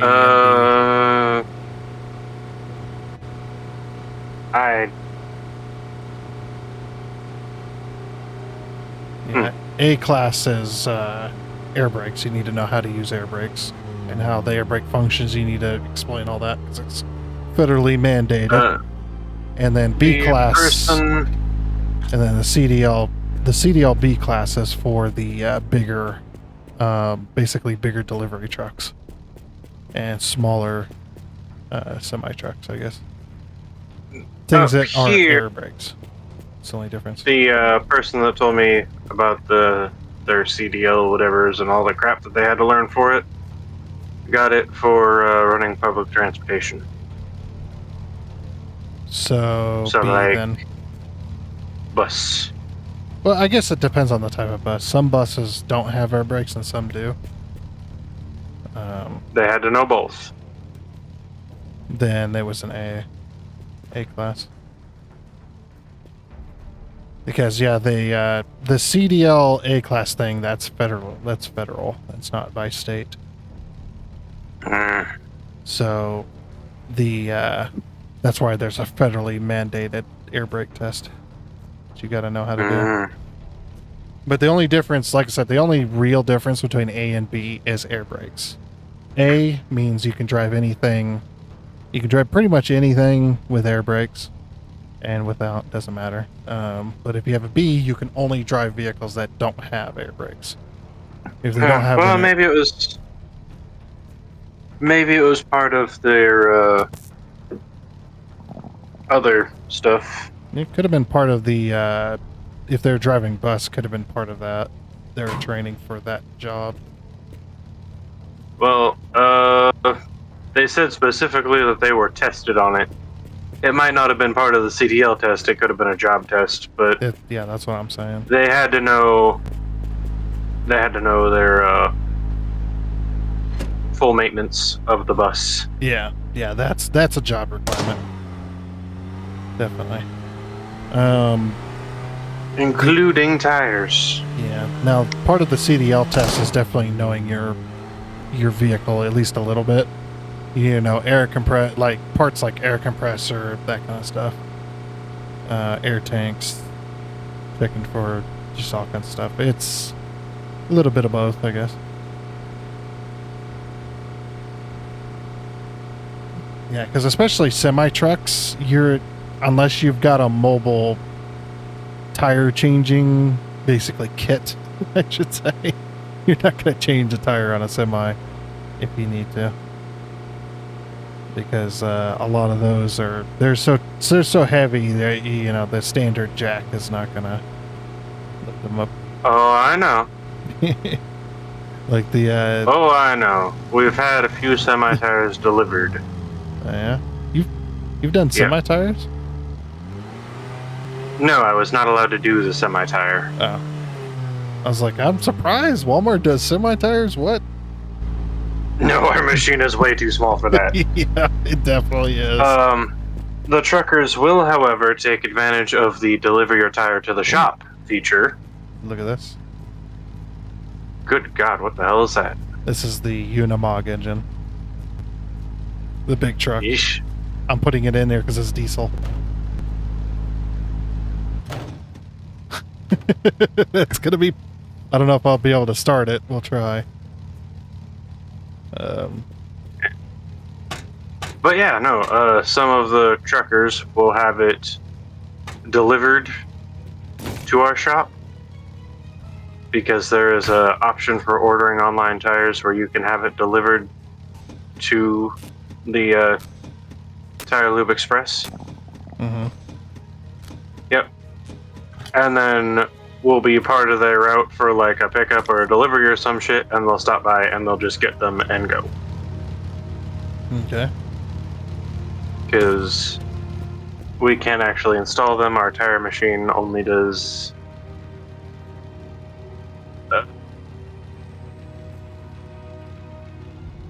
I don't remember. I know the biggest tire I've done personally on that machine was like R20.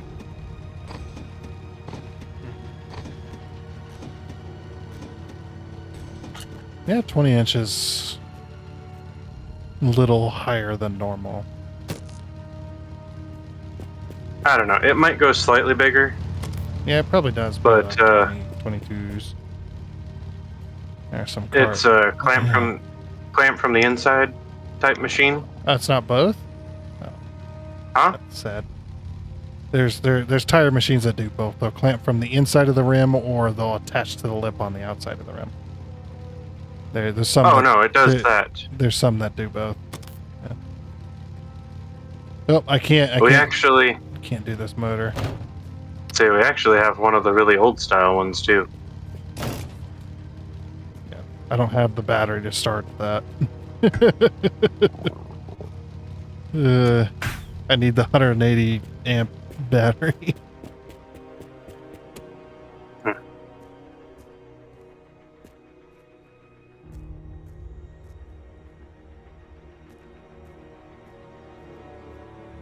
I'm looking for pots. See if there's any pots out here. There's another tire back here. Oh, it's for me. Sweet. I was out of tires and now I have an abundance again.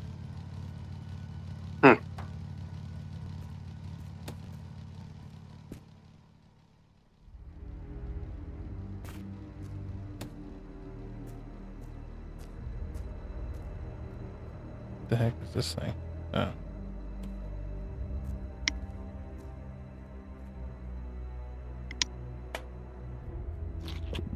Yeah, I've seen the tire machines that do semi tires.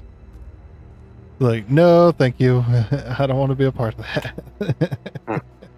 That thing is pretty big. That and some of them like roll through shops. Ooh, there's another exhaust. There's some roll through shops for semi trucks where you drive in, get your tire changed, and drive out. And yeah, you'll drive in there and you'll stop. You don't even have to get out of the vehicle. You'll stop. You'll park your vehicle and then just they'll go in, jack it up, take the tire off. Two of them will pick up that tire, slam it down on the tire machine, hit the little thing so it locks it in. They take all if there's any air in it left, take all the air out. They pop the beads, and then it takes like 3 of them to lift the whole tire off, put the new tire on, lubricate it. These guys are freaking insane, man. It takes 3 to lift the tire off? Yeah. Well, they were doing 3. I think it's just for speed, I think is what they were going for. They changed one of the tires that blew out on this. It was a tow truck. It was a semi tow truck. Semi truck turned into a tow truck essentially. They took that tire off, had the tire completely off there, put it all back on the truck. They had that done in less than 5 minutes. We were rolling out of there over to the office, paid the fee, and were gone. It was like, good lord, they're fast. I think that's why there were so many people, because they were doing it for speed. They weren't. It wasn't necessarily because it took all three of them to do that, but it was like a NASCAR pit stop essentially. All right. It's actually pretty cool. But yeah, I know.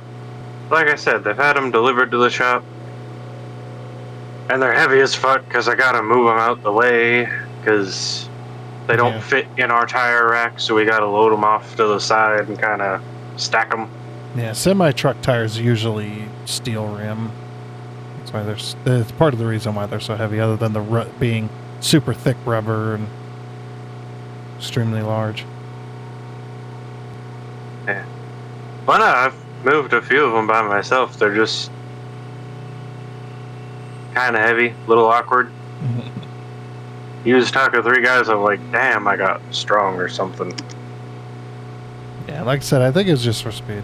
But I was watching them, like I got out of the passenger side and I was just watching them change this tire. It's like, Lord, they're just going for it. Yeah, it's just like this other time. You won't believe it. I picked up a whole 2-ton jack. Okay. It's pretty damn strong to be able to pick up 2 tons like that.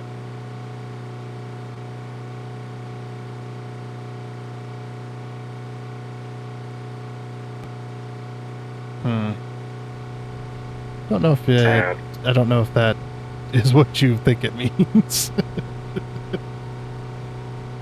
I was attempting to be punny. Yeah. And then I heard the crickets. I was like, yeah. Well, it took me. Joke is going nowhere. It took me a second to realize that you weren't being serious. It was like, I was just like, is he being serious? No, he's not being serious. Yeah, no. Are you? No. Are you kidding me? I gotta be like at least the second most sarcastic person you know. Yeah. I'm sure people think that way though when they see that. Like, holy crap, this jack weighs 1.5 tons. it's a big old sticker that says 1.5 tons, you know. It's just like, what the hell? Yeah, then they walk a couple aisles down and look at the 30-pound weight and like, oh yeah, I just lifted 1.5 tons. The 30-pound weight's nothing. And they're sadly brought back to reality. Yeah. That's right. Punch him to death. Well, I would have pulled out a gun, but that one's working. Yeah, I mean, I think it was the way you said it is the reason I didn't catch on right away.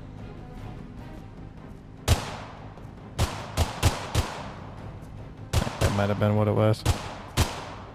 Either that, or I was just like, I just didn't pick up on it right away. That's okay. I could have said it like weird. I am tired as hell anyway.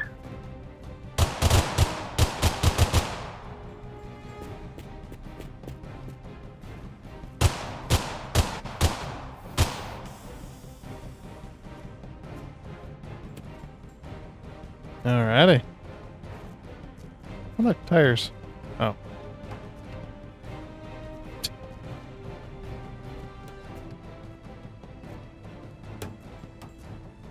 You don't like your standard? You don't like the center caps? Nah. Why not? What's wrong with them? Because I just don't like. No reason at all, just straight up don't like them, huh?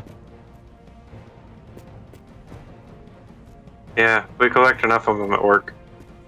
Well, you do. You not put them back on the car when you're done. I mean, I do. I was like, I don't hear an answer. That doesn't mean occasionally one or two don't get forgotten sometimes, or get kicked under a machine where we can't find them for like a week. Oh, man.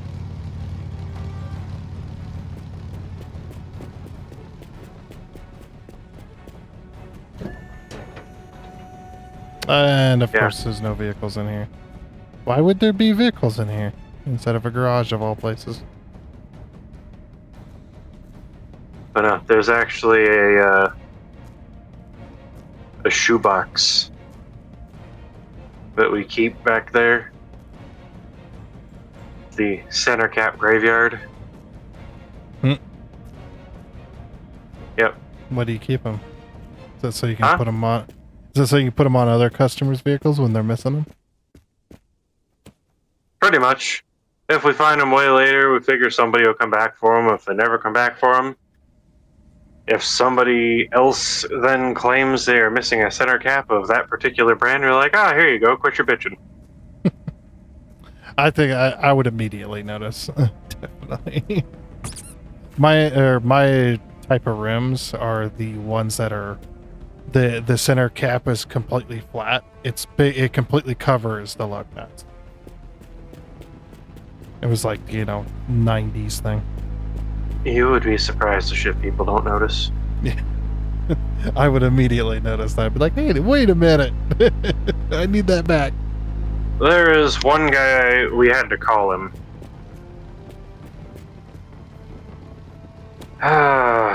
He had one of them 90s Chevys. Right. Yep.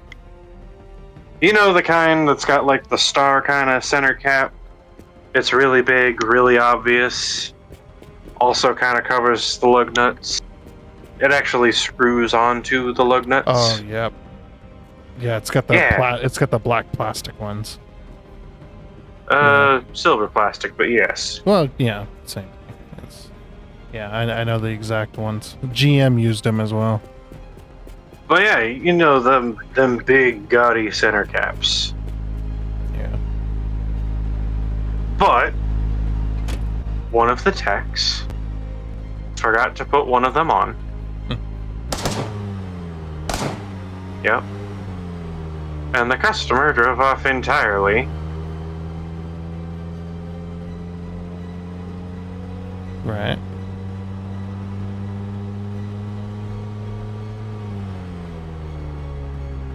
Yep.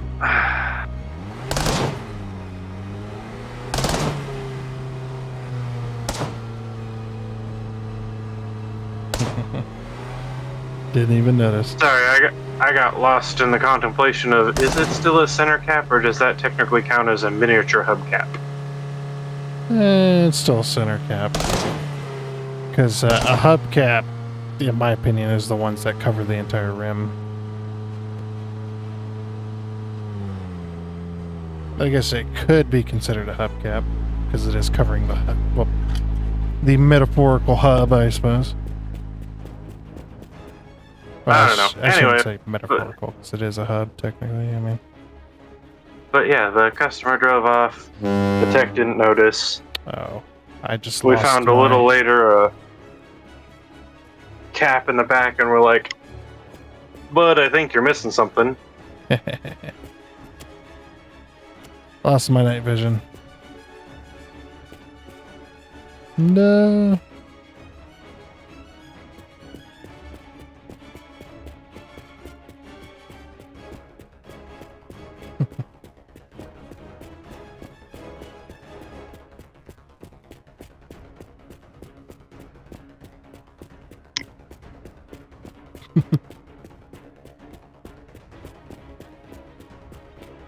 Yeah, I'm one of those that, yeah, I would notice immediately.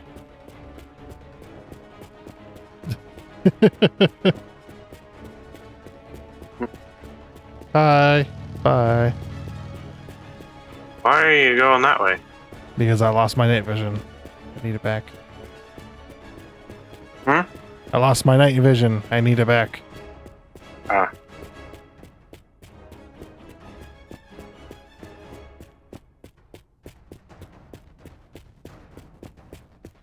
Yeah, mine is the center caps that came after that.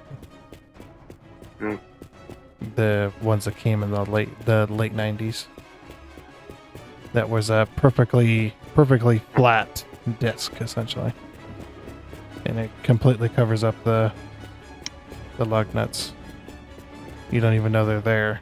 The rim's just flat in the center. Oh, it's one of those. Yeah. Actually, do you know what's funny as well? Those rims are the rims I have on my pickup are very sought after. People like that that late 90s style.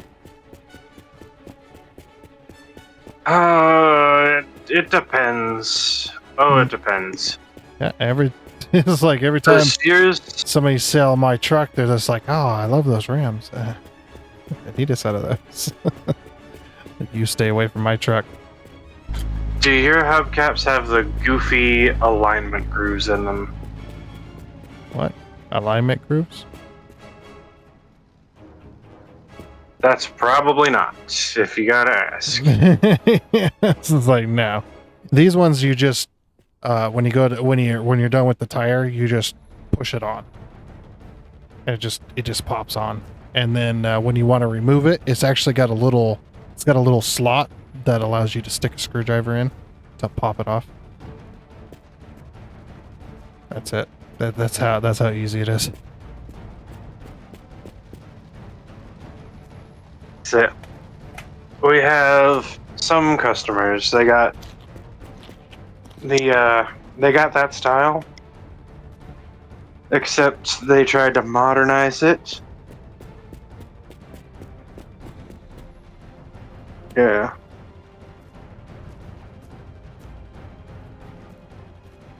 Yeah. No, they tried to modernize it anyway. And there's these special grooves on the inside of the cap. And it's to try and make it to where you always put the emblem the right side up, so that all the emblems are facing the right way. But no, that's not how that works.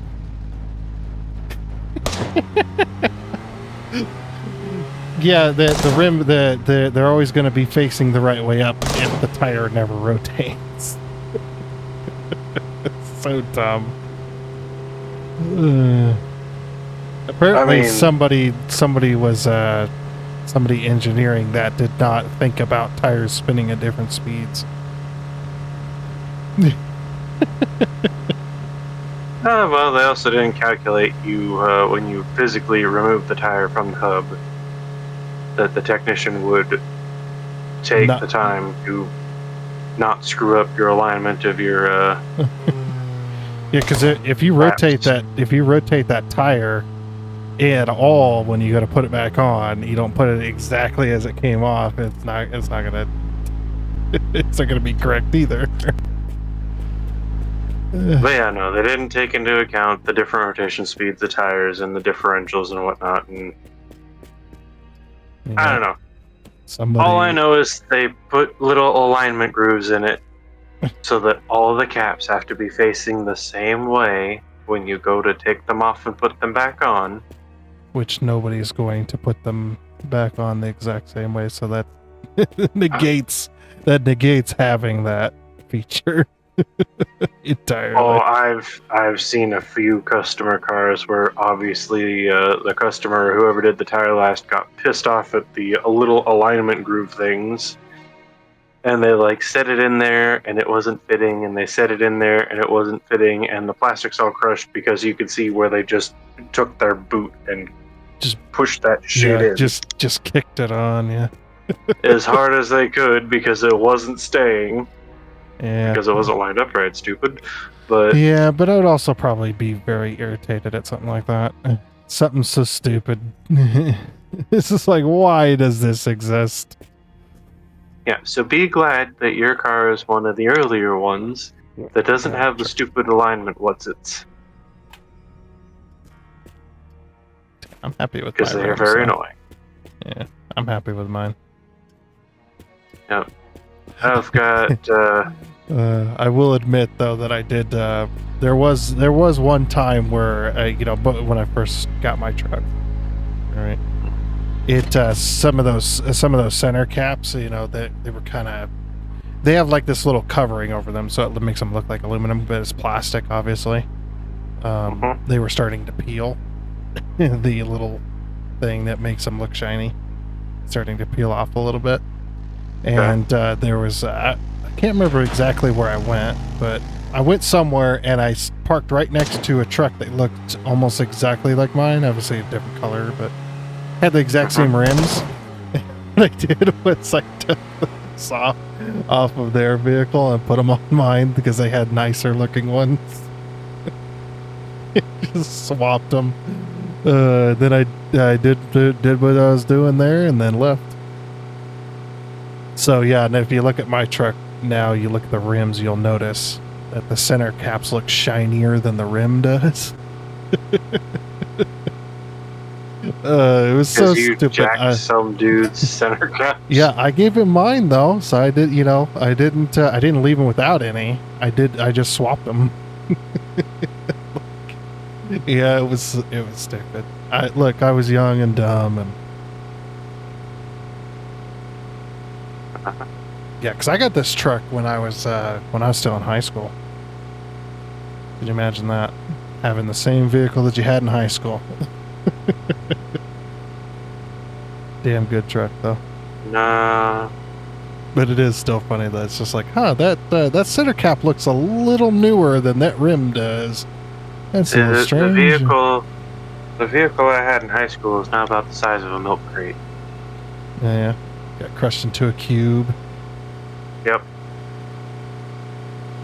Yeah, I've told you about that old death trap a few times. Yeah.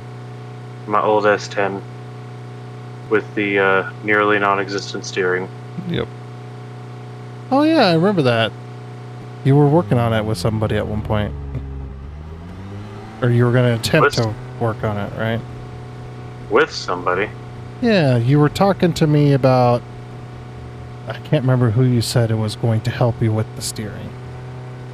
And you were asking me about certain parts. We took it into a shop. Like, we gave up on trying to monkey with it because we weren't getting anywhere and tried to take it into a shop. Right. And, but I do remember you asking me about certain parts, and you're just like, hey, can this be fixed? Can this be fixed? And you're like, what's this part? And, what do I need to do? And whatnot. I was giving you tips and stuff. For that. Yeah. Yeah, not that you can really find Chiltons for vehicles anymore, but... Nah, go into eBay. They're still... Well, like, you can still find them. I highly doubt they print them for newer vehicles. Yeah, and there's no point. They'd never make any money. But yeah, I still have the Chilton hand manual from my old S10. Yeah, Chiltons, they don't come with the vehicle either. Nope. You gotta buy those yourself. Because those are literal service manuals for the entire vehicle.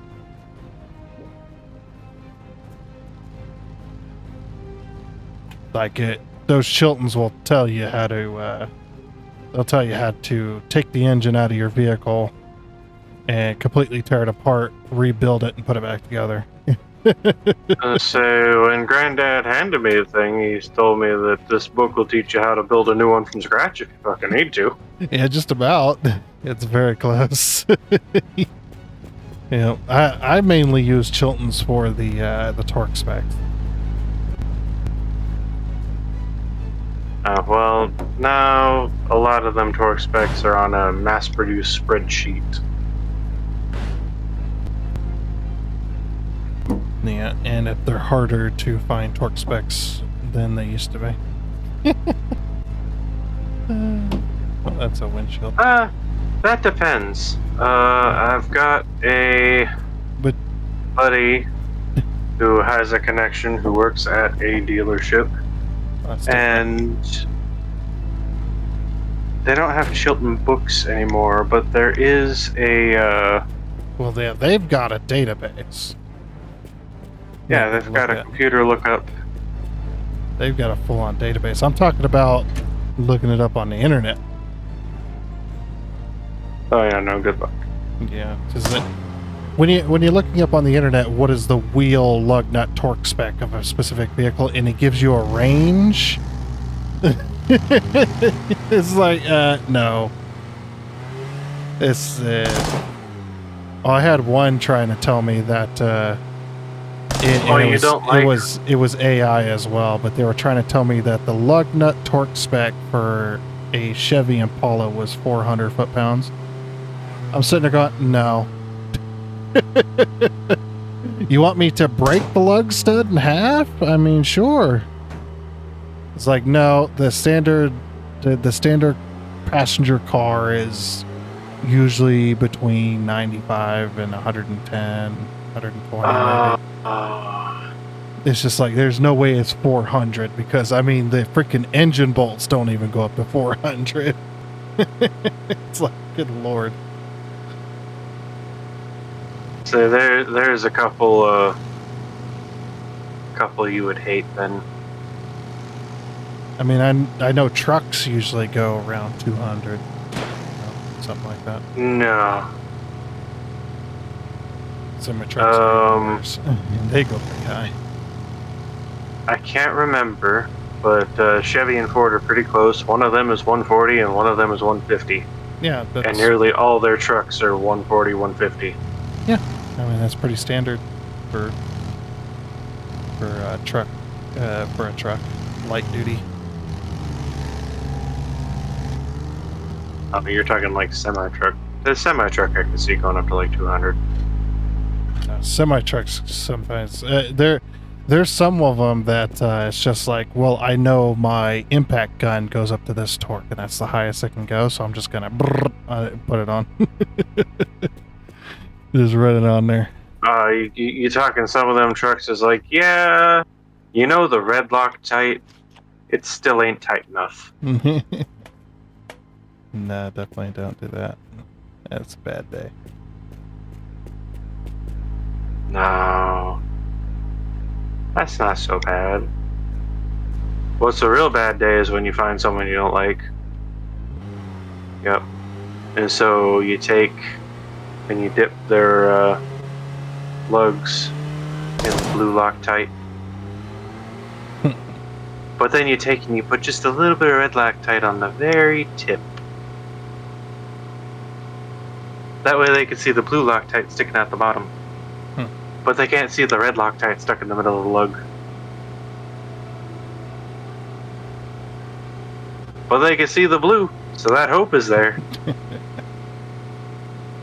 But it ain't come apart. Anywho. Drain plug torques. I don't particularly care for them because I've heard many people who have worked at many other shops tell them that, or tell me that none of the other shops that anybody's ever worked at around here actually follow drain plug torque specs. Yeah, I never. They're just kind of like, it's tight enough. Yeah, I never have either. Unless there's a specific reason. I know that some manufacturers have a very specific reason for that torque. Like some of them, it's just like, well, you got to crush down the copper washer or whatever at the specific torque. It's like, okay. Oh, we would drive you absolutely nuts. But yeah, I don't. It depends on the situation, but most bolts when I'm working on stuff, unless it's very specific and very important, I'll just get it tight and call it a day. Wheels are the only exception, that and when it comes to rebuilding engines and transmissions and stuff, those bolts, yes, I follow very specific torque specs because you have to if you don't want disaster. And yeah, wheels, always. But no, we follow torque spec on drain bolts and yeah, I definitely wouldn't. Oil filter. Oil filter? Yes, there's an actual torque spec for the oil filter. Well, yeah, I know there's an actual one, but who the hell does that? If we want to keep our draft, we do. I guess I can't work there, though. I would never do that. I know one of the oil shops in town does not, because their fucking filters always torque to mock Jesus, and I can't get them to fuck off. There's a little bit of caveat to that too, but yeah, a little bit of what? there's a little bit of caveat to that though. Yeah, when you're tightening down a oil filter, you hit it as tight as you can with your hands, and that's it. Unless you're unless you're a Hulk, you're the Hulk. Yeah. Other than that, yeah, just tighten it down with your hands as tight as you can get it. Or you're a weakling, I guess would be the other end of the spectrum. if you got wet noodles for arms, you should probably have somebody tighten that down. I know there's a torch guy. There's a guy. He works at one of the other shops. I recognize the brand of filter every time these cars come in. And this guy tightens it down with a cursive for, should you not be worthy, you will not remove this filter. Right. Well, if you tighten it down with the actual oil filter wrench, yeah, that you don't do that. But I know that some vehicles that you'll tighten it down with your hands, and then you go to do the oil change the next time around, and you can't get the damn thing off. It's literally welded itself to the block. to the housing. It's just like, what the hell? Why does it do this? Like I said, that's the caveat I'm talking about. Like, some vehicles, you could put it on there not very tight, and it'll be basically welded itself to the vehicle. If it wasn't every vehicle that has the same brand of filter with the same oil change sticker from this specific shop, I would believe it. Well, but I'm pretty sure it's the specific shop around here. Usually, you can also tell too if you can see the housing that the oil filter is sitting on. If you see gaskets sticking out of the outer edge, then you know it's been over tightened. Or if you see that the oil filter is clear butted up against the housing, you can also tell that that's been over tightened. Some of them will butt up just by twisting them on, but most of the time there's going to be a slight gap in there because of how thick the oil filter ring is. These are flush. Yeah, if they're butted up against there, yeah, usually it's been over tightened. Yeah, somebody's tightening it down with an oil filter wrench. Say there's fucking oil filter wrench. I would believe it if they were using a freaking impact. Yeah, there's one of them. If you got an impact on there, you would definitely twist the oil filter in half. That's what I did trying to get this oil filter off. Yeah. Did they teach you the old trick? That screwdriver? No, that's how I split the second one from the shop in half. Because we tried the old screwdriver trick and ended up just cutting the filter in half. Yep. And sometimes that happens. We've also had many of them with the claw, where the claw just crushes straight through it. What is with this stupid van everywhere? It's like the fourth one I've seen this episode. Tires is tires. No, van. I'm talking about the van. And I'm talking about its tires. But anyway. Yeah.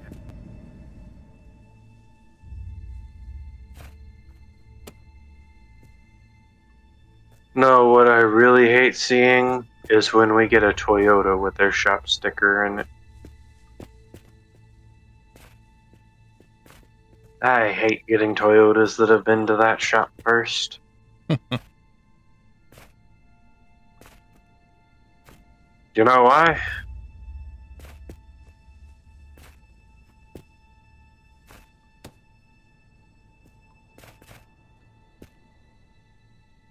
Yes, no? I'm waiting. Oh. Here, I thought you had a guess. Anyway, it's because they don't use the pop can filters. The aluminum all-in-one filters that you just screw the whole thing on. Right. Toyota's got the stupid paper media bullshit. with a plastic filter housing cap. Yeah. Yeah. Okay. I mean, I have Toyota's a- not the only one that does that, but Yeah, but they're the most common ones that I see that yeah. have gone to said shop instead of coming to us, Well, and then came to us afterwards. right. So they tightened down the cap. That's what you're saying. Too much. That, and surprisingly, the other cars that use that goofy plastic cap, I haven't had a problem breaking the plastic cap on those other cars. The Well, Toyota ones, though, we've already- are really easy to break. Yeah, it's like we've already had this conversation. So Yeah. the difference in material and the difference in temperatures and usually tends to seal those in nice and tight. But it also depends on where it's located on the motor. It also depends on what shop they went to last. Well, that's true. Whoever worked on it. And I blame those who I hint at, but I'm not naming. Because I can. Well, yeah, you can't name them. I mean, sure I could. No, you can't. Huh? I said nope, can't do it. Watch. Well, let me rephrase a little bit. I don't want you to do it. You know, that does not have the effect that you wanted to have. What do you mean? Anyway. Okay. But yeah.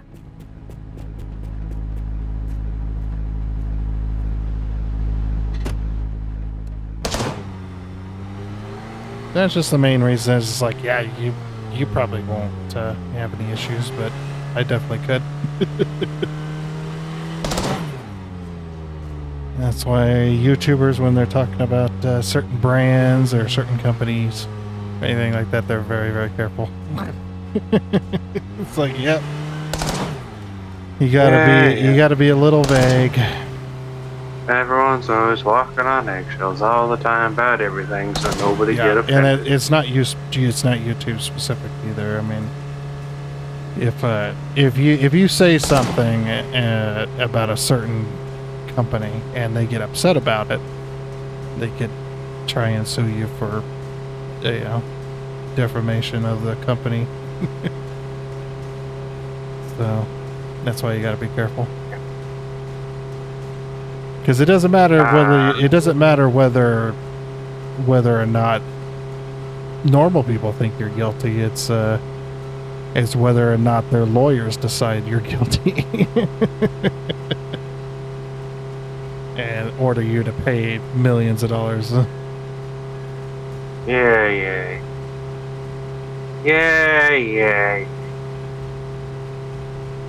That's why I'm Fucking like. schmucks. That's why I'm like, yeah. It's more like it's not that you can't necessarily. It's more like I don't want you to.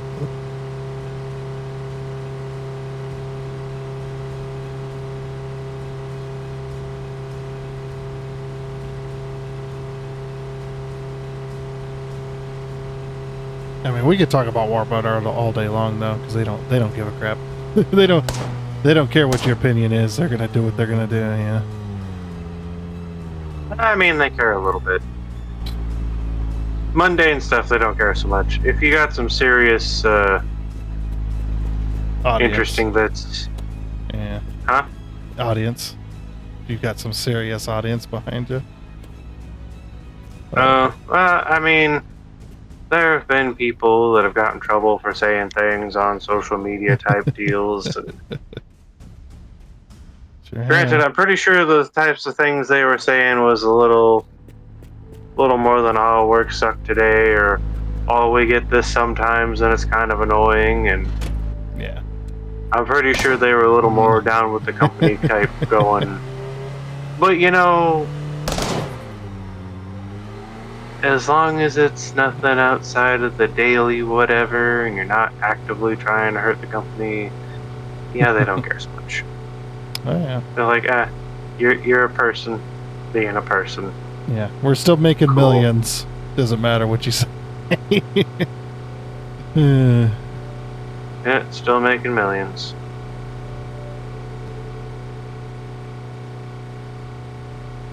As But long yeah, as what you say ain't gonna hurt, they're making millions. Yeah, I think the people that do get in trouble from big companies like that is the ones that are literal trying to slander the company, you know. Definitely. Well, sometimes. And sometimes there are people that are just way too overly sensitive about their company, like certain game companies Oh yeah. would take things a little too far.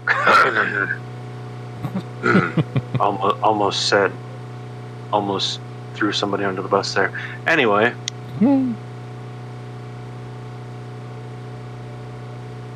but yeah, they sue over every little thing. Oh, yeah. Somebody made a fan game that's a little too close to their game. So, Somebody's capturing monsters in balls. That's totally copyright. oh yeah, I remember that. That was fun. That was a fun thing to follow. Let's say they Yeah. just tried again to take out Power World not very long ago over that same baloney. Yeah, it's just like you can't copyright the action of capturing a creature into a ball. You can't. They did, or I think they did. They tried. Didn't they? Oh. They tried because they tried to say it was like Pokemon. So they tried to say it was exactly like Pokemon and that they were mimicking and capitalizing off of it. Off of that. And it's just like, no, can't do that. But how is this cap open again?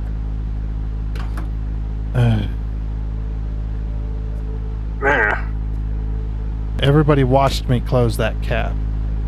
And now my caps are open again. There's definitely a bug happening.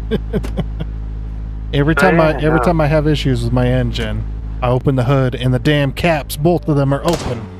Every single time. And I close them every single time. Driving me bonkers over here.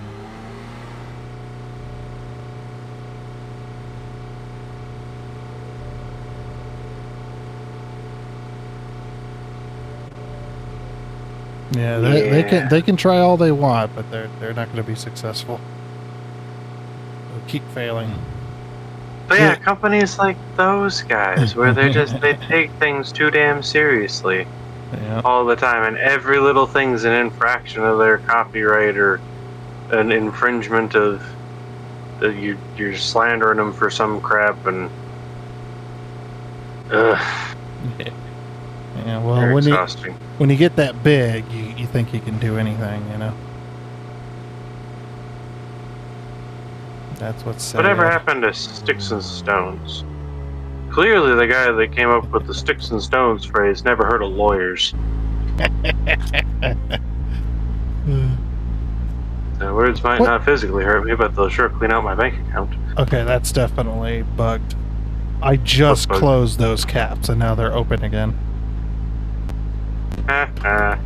What is happening? Why is that happening?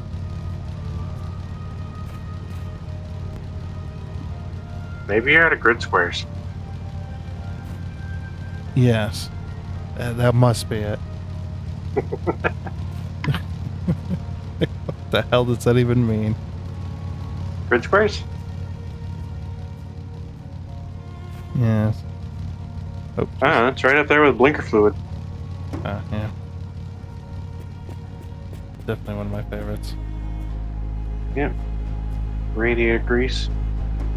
Elbow grease, yeah. Okay, I just closed that cap and I come back over and it's open again.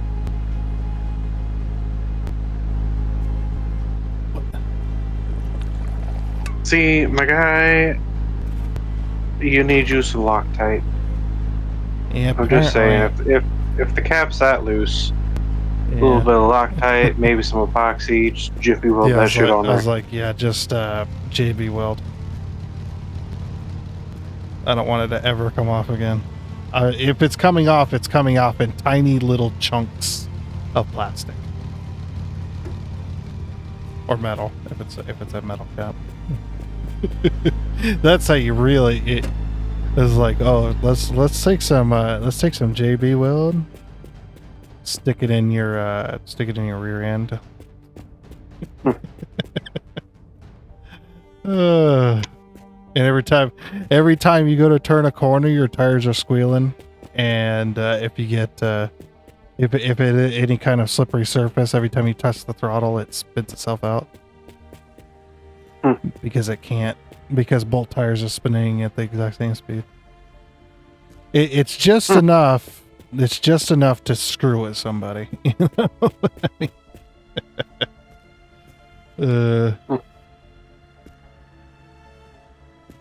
Yeah, and it would wear their rear tires out abnormally fast.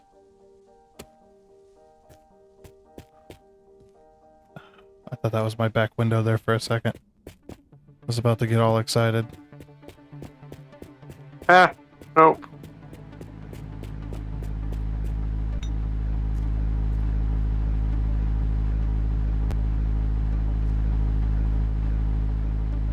Will it still work? It still works. It's funny.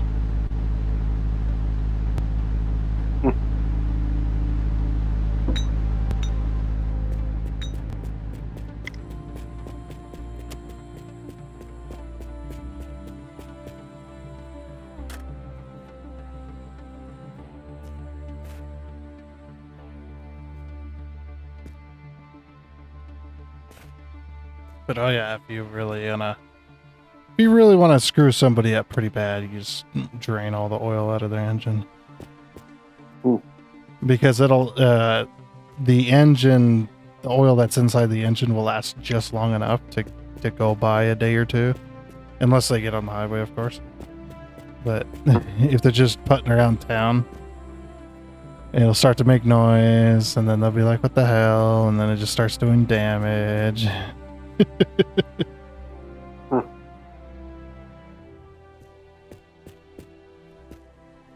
I remember one time I almost screwed somebody over on purpose. Oh, how so? They pissed me off. Huh? They pissed me off to the point I was about to do it. Well, there's a very expensive part that was very easy to access on their vehicle, and it's very easy to destroy. And it's called the crankshaft position sensor. Yeah. Yeah, crankshaft position sensor usually located near the bottom of the engine. In this particular model, it just kind of sits just under the or just behind the harmonic balancer.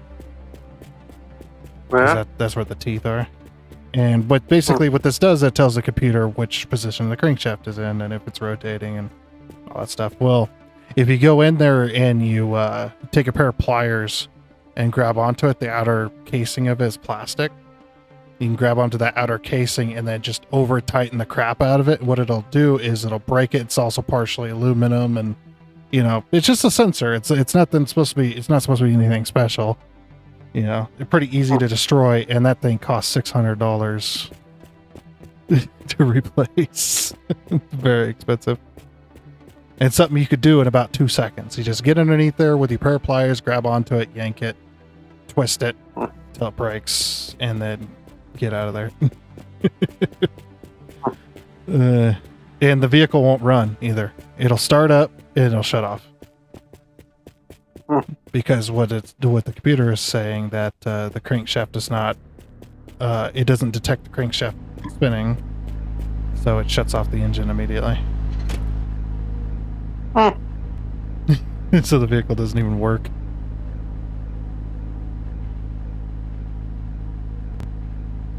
Because it's a computer and it goes, nope, something's wrong. I can't tell if the crankshaft is spinning or not.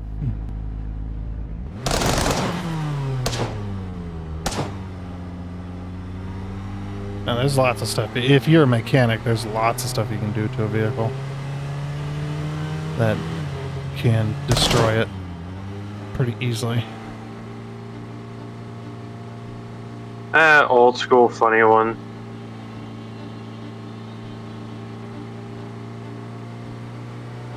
Old school funny one, put a ping pong ball in the gas tank. I suppose. I don't know what it would do, though. Or maybe it was a golf ball. It's a lot of those pumps, they have a little filter on the bottom of them, and it's just a small little thing. And a golf ball, no matter what, it wouldn't do anything to anything. I mean, maybe Did they fix that problem? Well, I don't know. Sad. Because the electric fuel pumps that are inside of gas tanks, most of them, they've got a little filter on the bottom of them, and the pump is really tiny. I don't know what you would do with that ball. That wouldn't do anything. It used to be a thing. Yeah. You put a semi-buoyant ball in the tank, and then when you stepped on the gas, the ball would get sucked into the opening where it pulls fuel in, and it would cut off the fuel supply. And then when you let off the gas, it would no longer be sucking the ball, so then it would float back up a little bit. Context there. And it would give you intermittent acting like it didn't have any fuel. Yeah, I could see something like that in older vehicles. Yeah, like when they had like the older vehicles that had the fuel pump on the engine, or they had like an inline fuel pump that wasn't in the tank itself.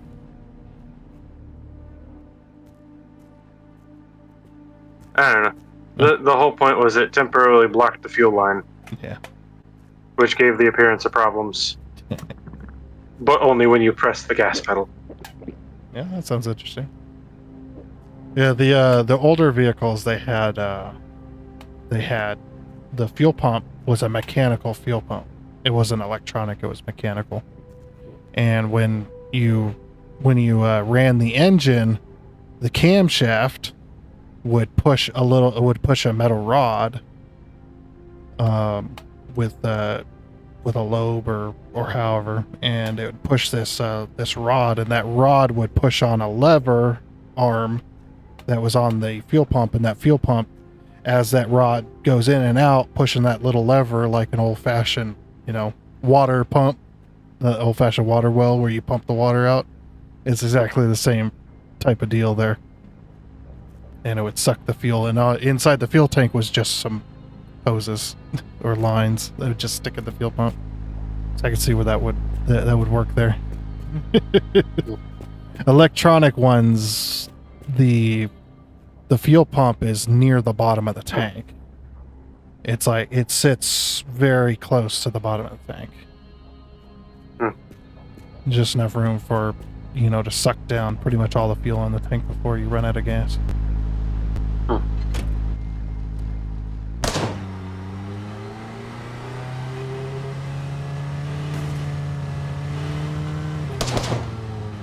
I'm about to give up on this truck, I swear, man.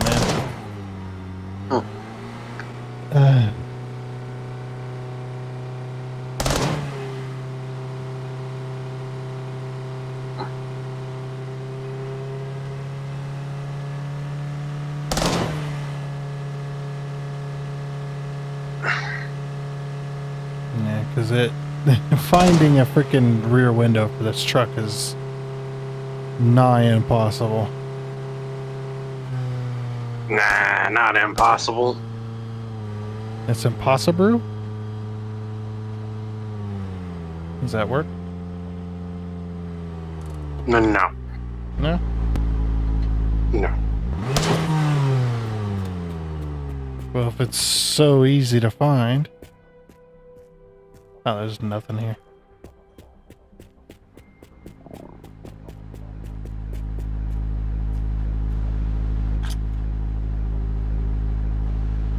feels pretty impossible. I'm gonna laugh if it's one that we've seen just over and over again, and we're like, no, that's not the one that fits. No, I've been checking everything that looks rectangular like that. And the only thing I've come by that's even close to the shape is metal, or is wood boards, metal board. Yeah, it's wood boards. And it's just like, oh, that's just a board. Actually, not even close to the shape, really. I mean, a lot thinner.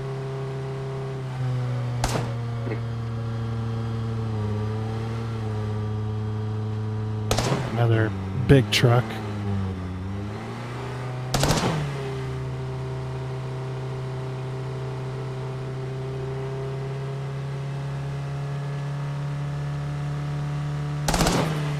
Come on, man. Just give me my back window so I can move on. I want to get rid of this piece. Nah. I want to drop this piece. There's a speed bump. Oh. That was a cool sound. These tires actually have like a puncture sound. There's a speed bump up here.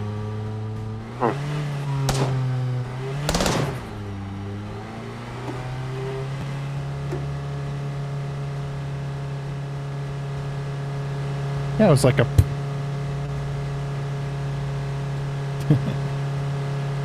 Too bad they don't incorporate the actual sounds of what a tire blowout sounds like.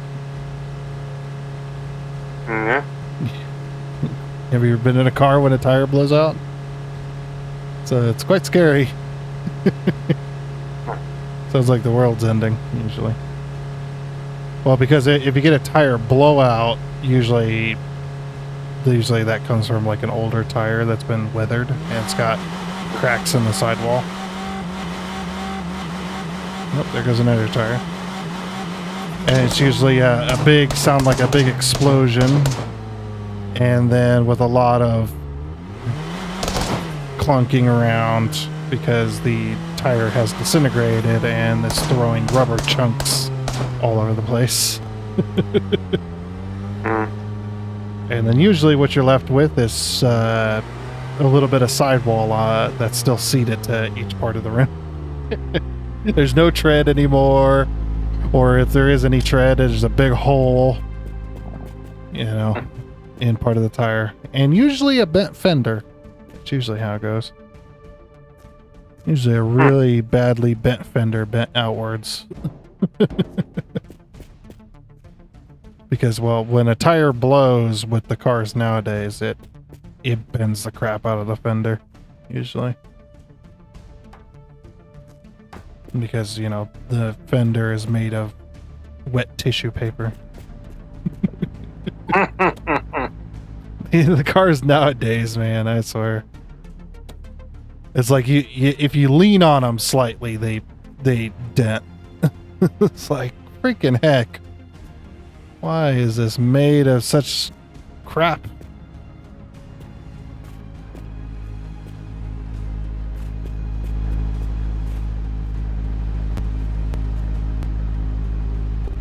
It's like we need to go to the way that Koenigsegg is going right now.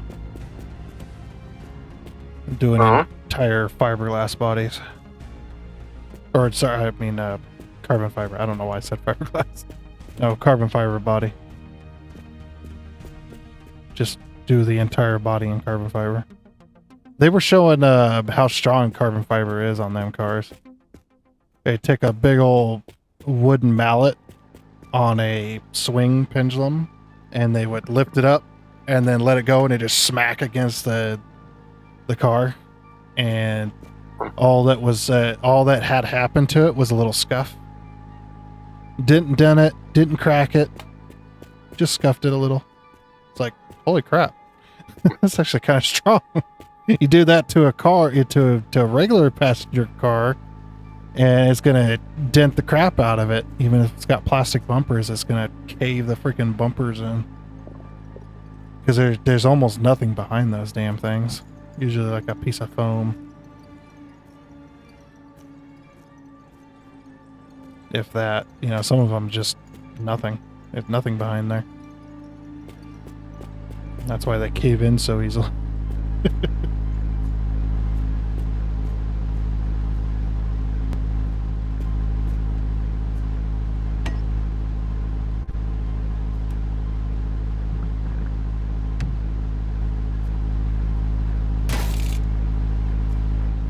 Although there is a way to pull dents out of plastic bumpers. Even if it's been caved in significantly, as long as it's not cracked too bad. Grab yourself a heat gun, heat up the area. Yep, get the plastic nice and warm, and then push in from the, or push out from the inside. You can usually push them out. Because what the heat does is it softens the plastic up. You do it with aluminum too, the metal body. Usually works pretty well. As long as if it's a metal body though, as long as it's not creased. As long as the outside of the dent isn't creased anywhere, you can usually get it pop out pretty good. Without, even without chipping any paint.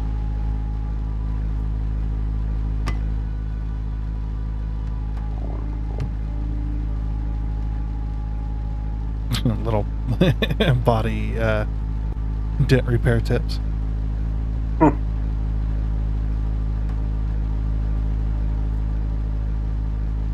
But yeah, as long as it's not creased. If it's creased, you're screwed. You're not gonna get that out. Usually. Not without removing paint, and usually the crease stays, or some of it stays. That kind of stuff. It's like, yeah, usually it's not great. Okay, brand new. Brand new. Brand new. Brand new. I had to do a tire change.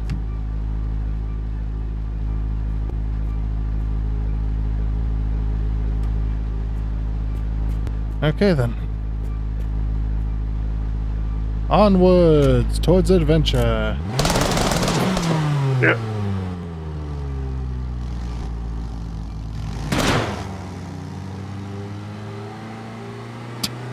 I do love my white walls, I'll tell you that. They look good.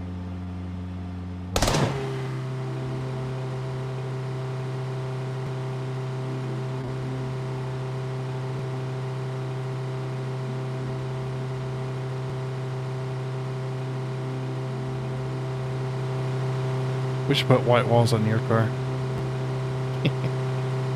Nah. No, you don't want white walls on a Ford Focus. It might look a little ridiculous. You know what would look good though? Some white lettering. Make it look like a race car. Oh, I think I blew it. Did I just blow another tire? Yep, sure did. There goes the cart.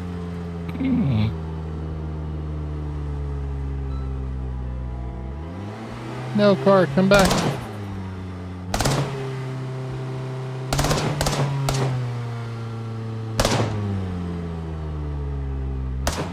Baby, come back.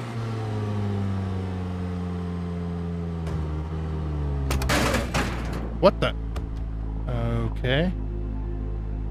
I hope that didn't. Oh, no. Oh, no, we still good? I think we're still good, actually. Let's see. What is it? 45, 46, 47, 48, 49, 50, 51, 52, 53. Okay, yeah, no, we're good. I hit the towing button to hook the car back up to my truck, and it shot me out of the windshield and popped off a tire.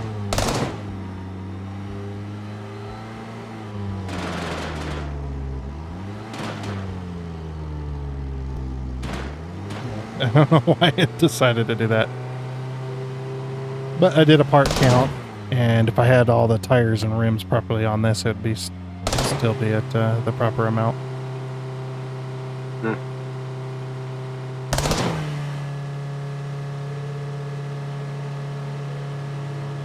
Oh yeah, I gotta remember I don't have tires on this car anymore. Just rims. That's why it's drifting crazily. Woo! It's pulling me. Stop pulling me.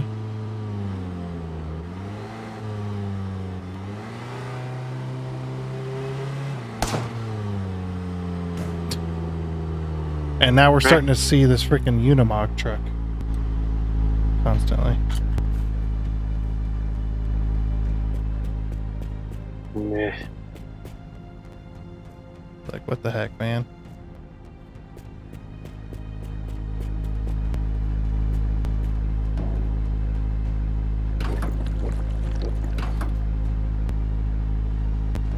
You okay over there? Demo. There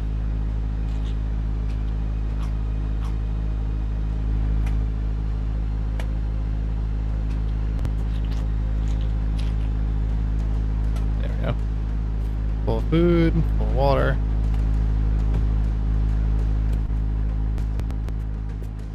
There's too much light on this side of the building.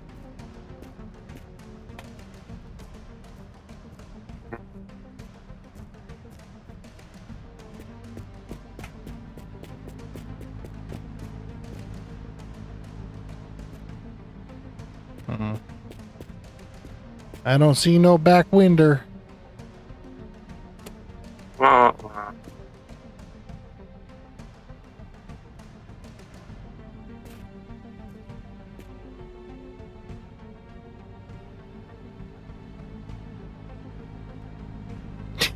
Good thing there's no fall damage. Yeah, like I said, I'm about ready to give up on this damn pickup truck. Oh, whoops. Knew I forgot something.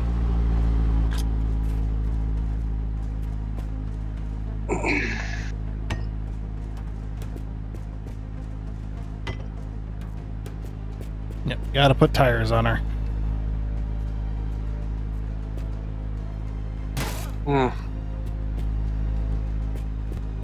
Mm-hmm.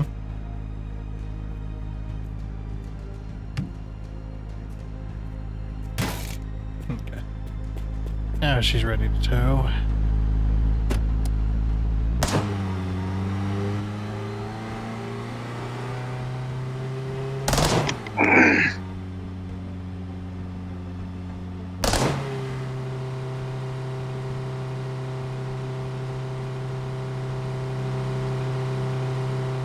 Yeah, that's towing a little bit better. It's not quite, but still slidey for some reason. I don't know why are you sliding?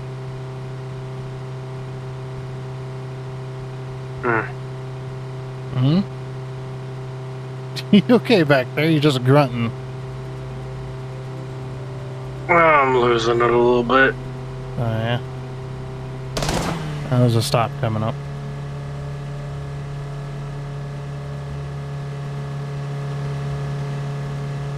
Just up the road here. Another little gas station. Well, we'll trade. I'll drive for a little while. You know the old.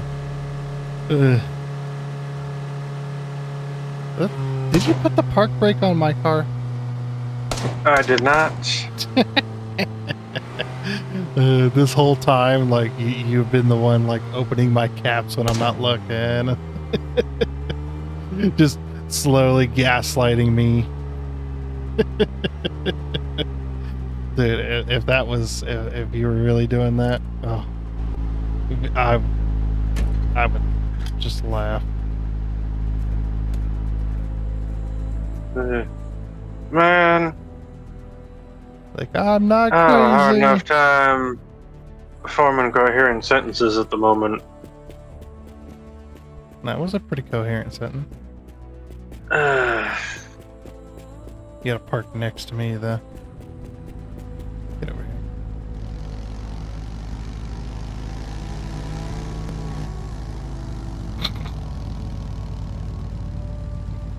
Does that work? No.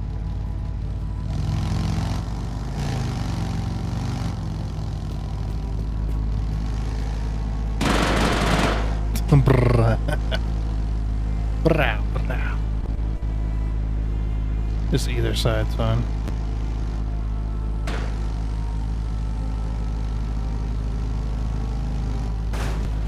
Or you just hit my vehicle too, that's cool. There's a car there. There's a car there. There is not.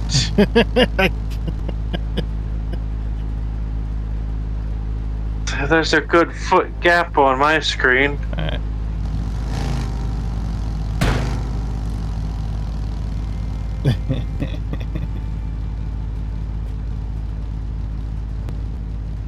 That works. Alright.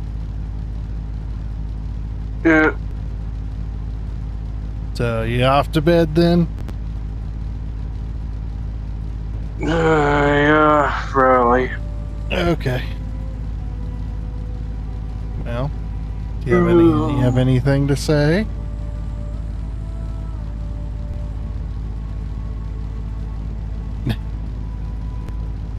No? Mm-hmm. You don't have anything to say? Do I ever have anything to say? No, do you have anything to say? Not particularly. You should.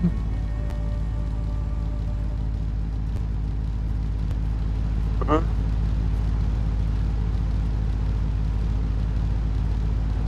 Well, we're ending. Yeah. You know what to say, right? Bye-bye. Yeah, you gotta say that. Bye-bye.